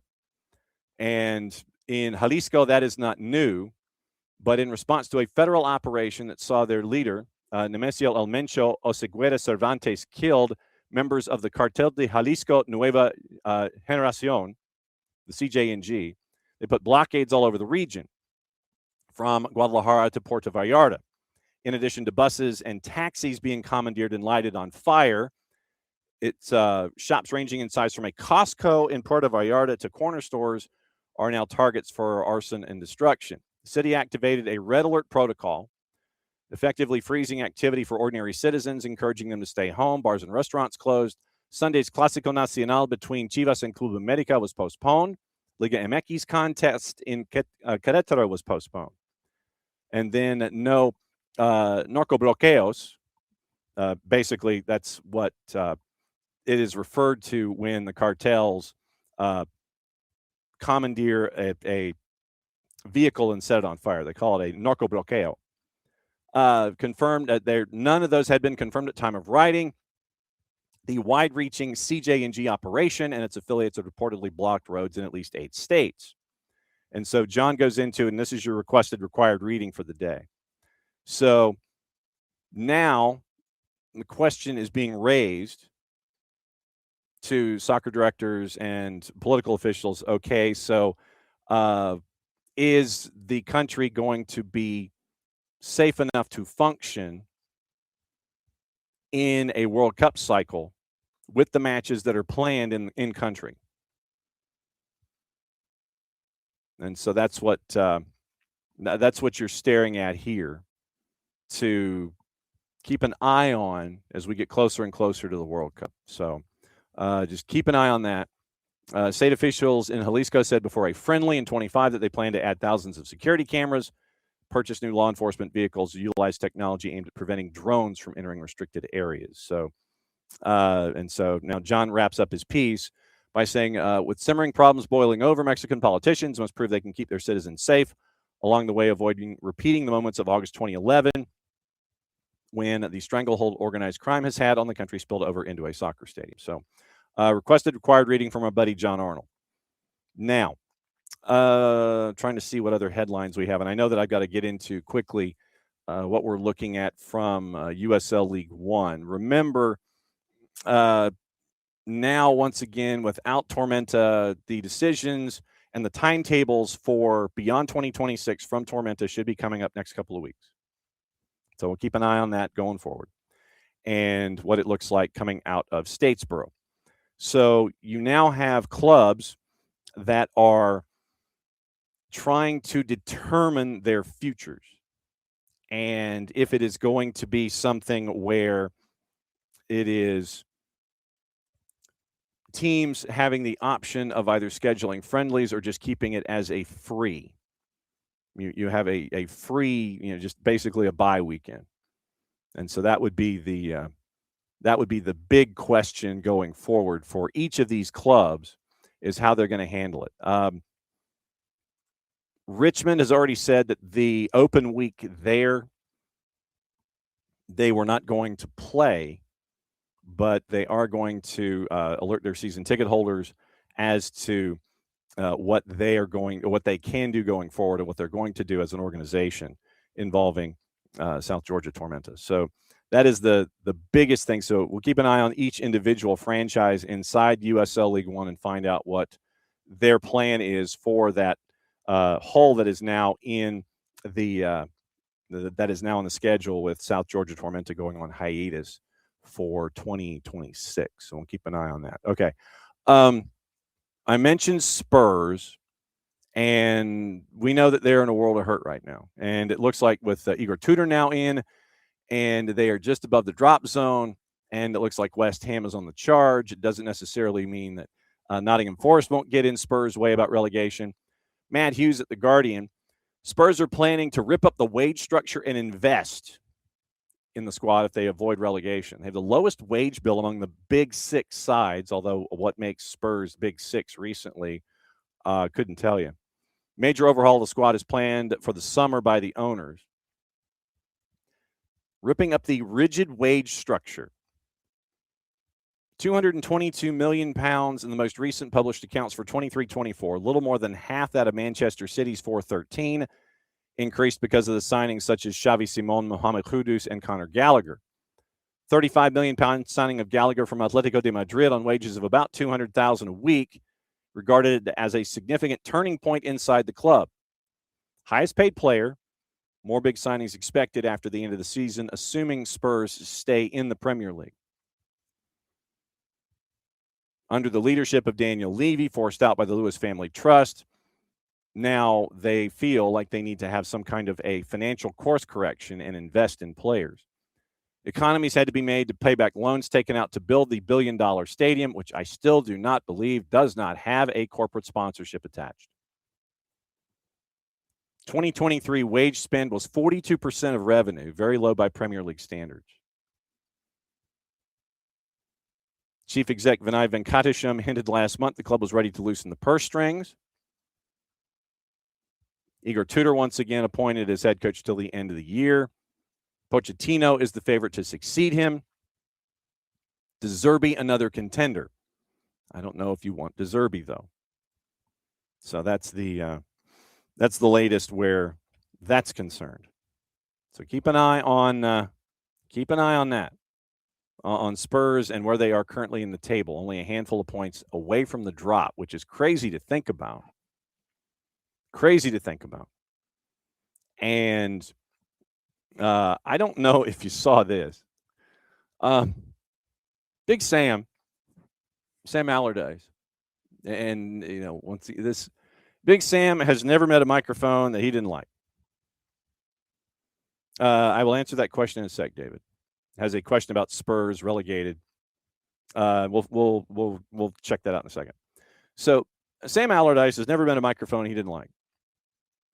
And it goes back to a discussion of the final four matches of the 21-22 season where Jesse Marsh was a part of the coaching tree where Leeds was relegated. And once again, Bielsa leaves, Marsh comes in, and so they end up being relegated by all of that. Allardyce in charge of the final four matches, but he blamed his predecessors, Javi Gracia and Jesse Marsh. This was on the No Tippy Tappy Football podcast. Quote, Bielsa had the top physical stats in the Premier League. Leeds were number one. So when I went to Leeds, I thought at least they're fit. Quote, bottom three. That's what he said. Two managers after Bielsa allowed the physical stats to drop into the Premier League's bottom three. I thought if we were in the top six, at least we're fit enough to stay in the game and organize ourselves. I remember when I was manager of West Brom, Bielsa's Leeds were still going in the last 20 minutes as fast as they were in the first 20. Jesse Marsh, seeing this, went back at him on the media that is social. He presented data that indicated Leeds during his time were number one in the league for kilometers covered, meters covered, high-speed sprints, high-speed runs, and sprints. And so then he adds, really? So he shows this big graph after Big Sam said what he said on the No Tippy Tappy Football podcast and goes, really? So, Jesse Marsh that went after everybody on social media that tried to go after him. Leeds survived on the final day of the 2021 season, winning at Brentford, goals by Rafinha and Jack Harrison. Then Allardyce, once again, after taking Leeds down, how many teams has he managed since then? 0. He has not managed since then. Although I would have anticipated that Nottingham Forest probably got a CV from him the second Sean Dyche was out the door. Because that style of play was definitely the style of play that fits Big Sam and his, how do we phrase this, survival instincts. So, David, to answer your question, let's see. So, statistics and records. Let's go. Where are my records here? Man, that's a lot of folks. Club Hall of Fame, Players of the Year, Formula Racing, affiliated clubs, honor, social responsibility. So maybe if I just did this, if I went Tottenham last relegation, how about that? Let's see if we can find the last time that they were relegated. Last time they were relegated. Okay. 442 has the answer. Let me see here. 442, 442. No, I don't. 3 pop-up windows from 442 in like 5 seconds. I'm trying to get something looked at, and not happening. Okay, so 49 years ago was the last time they were relegated. So 50 years, so 77 looks like it was the last time. So 1977 appears to be the last time that they were relegated. Finished bottom of the first division in 76-77 under manager Keith Birkinshaw. Yeah, so 76-77, and then they came back for 77-78. Immediate return, took third in the final automatic promotion place in the second tier behind Bolton and Southampton. And then Birkinshaw actually got them to win FA Cups in 80-81, 81-82, and the UEFA Cup in 83-84. So, yeah, if Spurs were to go down with a stadium that does not have a $1 billion stadium that does not have a corporate sponsor, I can't emphasize that enough. How do you have a $1 billion stadium? How do you have a $1 billion stadium that does not have a corporate sponsor attached? How is that possible? Literally, how is that possible? That still blows my mind that you do not have a corporate sponsor for a £1 billion stadium. How does that happen? Literally, you have sponsors that are peeling back their level of investment right now. You have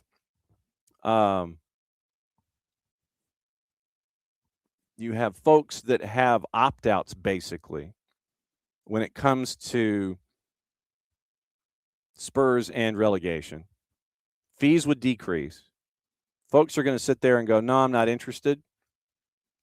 So there are like championship opt-outs that are a part of this. This could be, if they were to be relegated, if they were to be relegated, it would be absolutely insane. We know that if West Ham gets relegated, their place at the Olympic Stadium, their rent goes absolutely down. And the Olympic Stadium folks are going to be less than pleased about that. So if that were to happen, West Ham obviously would pay less because they have a championship rent structure and they have a Premier League rent structure. And so if that were to happen, obviously then it would be an issue for the coffers for Spurs because, once again, $1 billion stadium, no corporate sponsor. Your sponsors that you have would be paying championship fees. I think there are some that have opt-outs if you get to the championship. So this could be completely off the rails if it was an activity by if Spurs got relegated. It would be completely and totally insane if that were to happen, especially for them financially. Okay, what to watch, where to watch it, how to watch it. Let you know about tomorrow, let you know about tonight, and let you know about all the things. So today, in the what to watch category, you got your U20 on CONCACAF. And like I said, we are efforting interviews out of the tournament, and it looks like we might be catching up with, Isaiah Vicente of Atlanta United, who is down there with the Puerto Rico U20. So we're trying to orchestrate that one. Couple of Libertadores on BN. And once again, you can get BN. You can get all the BNs at Fanati's, ftz.co/soccer down here. And that link is important. Helps them, helps us, and helps you, adding more matches to everything you're already watching. With Fanati's, you get all the BNs. Means you get AFCON. means you get everything associated with the CAF Champions League qualifiers. All of that is there. You have the Polish League, the French League. You have the Turkish League with BN. You get Tigo Sports look-ins. You get CATV look-ins. You get TSA matches from Argentina, Liga One Max Pro out of Peru. You get Uruguay, Colombia, A Division, B Division. It's all there. TVV, CDO, Nuestra Tele. TVV gives you Venezuela if you want that added to your mix. So that's all there at Fanatis at fntz.co/soccer down here. One subscription, one home. Huachipato Carabobo, 5 o'clock, Libertadores on BN. CBS Sports Network has Newcastle and Karabag. FS2's busy. They have the league that we're not talking about at 2 o'clock. The U20s, they have at 4. And then they have the doubleheader Champions Cup at 8 and 10. BN Español simulcasting Libertadores. Fox Deportes has the Honduran League at 8. And then once again, the league we don't talk about at 2. 2 to NA. Inter and Bodo Glimt at 3, then the doubleheader and Champions Cup. Unimas simulcasting Bodo Glimt and Inter. Fox ONE has the CONCACAF Champions Cup matches, 8 and 10. Fox Soccer Plus has the U20s. They have a quadruple header, 12, 3, 5, and 7. And for the record, if you are interested and of a true sicko bent, you can watch Xander Grant from SSA. He's on the U20 roster for the U.S. Virgin Islands. They're playing Martinique at 5. And you can watch Lyshawn Morris's team, Trinidad and Tobago. They are playing Bermuda at 3. Lyshawn Morris currently linked to Kalanji. So you have a couple of local ties for the matchups at 3 and 5. Paramount Plus, English Championship, they have 3 matches. Watford, Ipswich at 2:45. Wrexham, Portsmouth is at 2:45. That is your first match for picks of the week. Get your picks of the weekend now. Southampton, QPR at 3. And then the 4 Champions League matches, 12:45, 3 for the other 3. And so that is the rundown of what to watch. Let's get you into your rumors, gossip, rumor, and innuendo before we get out of here. And we'll see if there are any today. And we'll see what the latest is. And let's see. Analyzing VAR. We did that yesterday. Manchester United with a 1-0 win. And, okay, so transfer rumors, etc. Here we go. Lock them in, and here we are. Mickey Van de Ven from Spurs on the radar of Liverpool, Manchester United, Real Madrid. That's from Team Talk. Chicago Fire, Benfica, and Juve are looking at Bernardo Silva. Chicago Fire and Bernardo Silva. That's interesting. That's a 4-letter paper, though. Take the information at your own peril. Out of contract at the end of the season. Wants a new challenge. Real Madrid weighing up a move to bring back Como defender Jacobo Ramon, according to AS. And the report adds the La Liga side hasn't made contact with the reps of Antonio Rudiger and David Alaba involving contract extensions. So Ramon could be brought in as one of the reinforcements to replace. Marcus Rashford reached an agreement in principle on personal terms with Barca, according to Nicola Shira. 4-year deal until 2030. Wanted to push him for a permanent. Last week, have no plans to accept anything less than the permanent option clause fee, which is between 30 and 35 million euro. Chelsea made an approach to sign Independiente del Valle Ecuadorian international midfielder Patrick Mercado. Blues are among several Premier League clubs interested in the 22-year-old, Brighton, Bournemouth, Fulham. And so before that, because of Blueco, Mercado would probably go to Strasbourg first so he could develop. Weston McKennie, Juve, one step away from a contract extension, Nicola Shira. Casemiro open to a switch to Major League Soccer, according to the Telegraph. So I don't know what's happening. Not my fault. So I'm just going to do this. We got all the rumors. We got all the stuff. Thanks to Kacey D. Thanks to Kaylor Hodges. Thanks to y'all for hanging out with us and making sure that we navigated through 2 crashes at the end of the show. Remember tonight, it is Northgate and Stars Mill, 6 and 8. I'll be down there at Stars Mill for that one on the network for you. And it'll be really cool to catch up with our friends from Stars Mill for the first time this year. So you got that tonight on the network. And then tomorrow, it is Max Anderson at 9:10, the play-by-play voice of Chicago Fire, talking about the season, off-season, expectations, match week 1. Mike Gramajo from West TV in Orlando is going to be with us on tape. We've got to tape that before he goes to practice, so he'll be on the show. and hopefully we can catch up with our friend, the busiest man in the Northeast, Dylan Butler, and find out what's going on in his mind in the upper in the Northeast, where hopefully he is okay from the blizzard. So it'll be basically a blizzard check-in with Dylan as well, and we'll see what that looks like. See if he is digging out or if he's at home or if he's got power or anything. So we'll find out what's going on. Basically, it'll be a combination wellness check soccer talk with Dylan tomorrow on the show if we can catch up with him. Red Clay tomorrow at noon is Wintersville Classic. Trying to catch up with all 4 coaches. Wintersville is tonight if you're in South Georgia.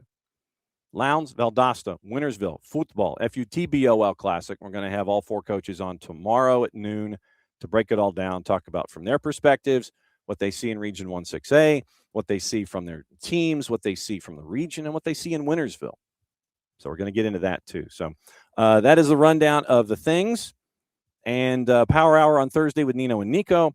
West Forsyth and Lambert is Friday night on the network.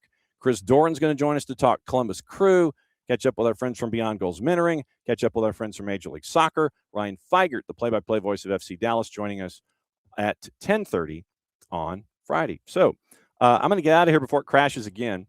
So thanks to all of you guys for hanging out with us. And Morning Lokeville, glad that you were able to drop by as well. And so thanks to all of you folks. Let me see if I missed anybody. Ricky, Michael, Abby, and David, and let's see, Kacey, good morning. And Alex, good morning. And we got the early bot out of the way. Michael Head, good morning. And Abby and Lokeville and Hutch. So as always, great to catch up with all of you folks and find out what's on your mind as we're going here. So, and Derek also. Derek joining in late. So for all of us here, to all of you there, man, this was rough. So the ending was anyway. So I was on mute, self-muting for the first 5 minutes yesterday. The last 5 minutes, we crashed 3 times. So there you go. For all of us here, to all of you there, be safe. 6 o'clock tonight, Stars Mill, Northgate on the network. Mucha Platiel, play it safe. Since it's the end of the show, that means one thing. We get to do this.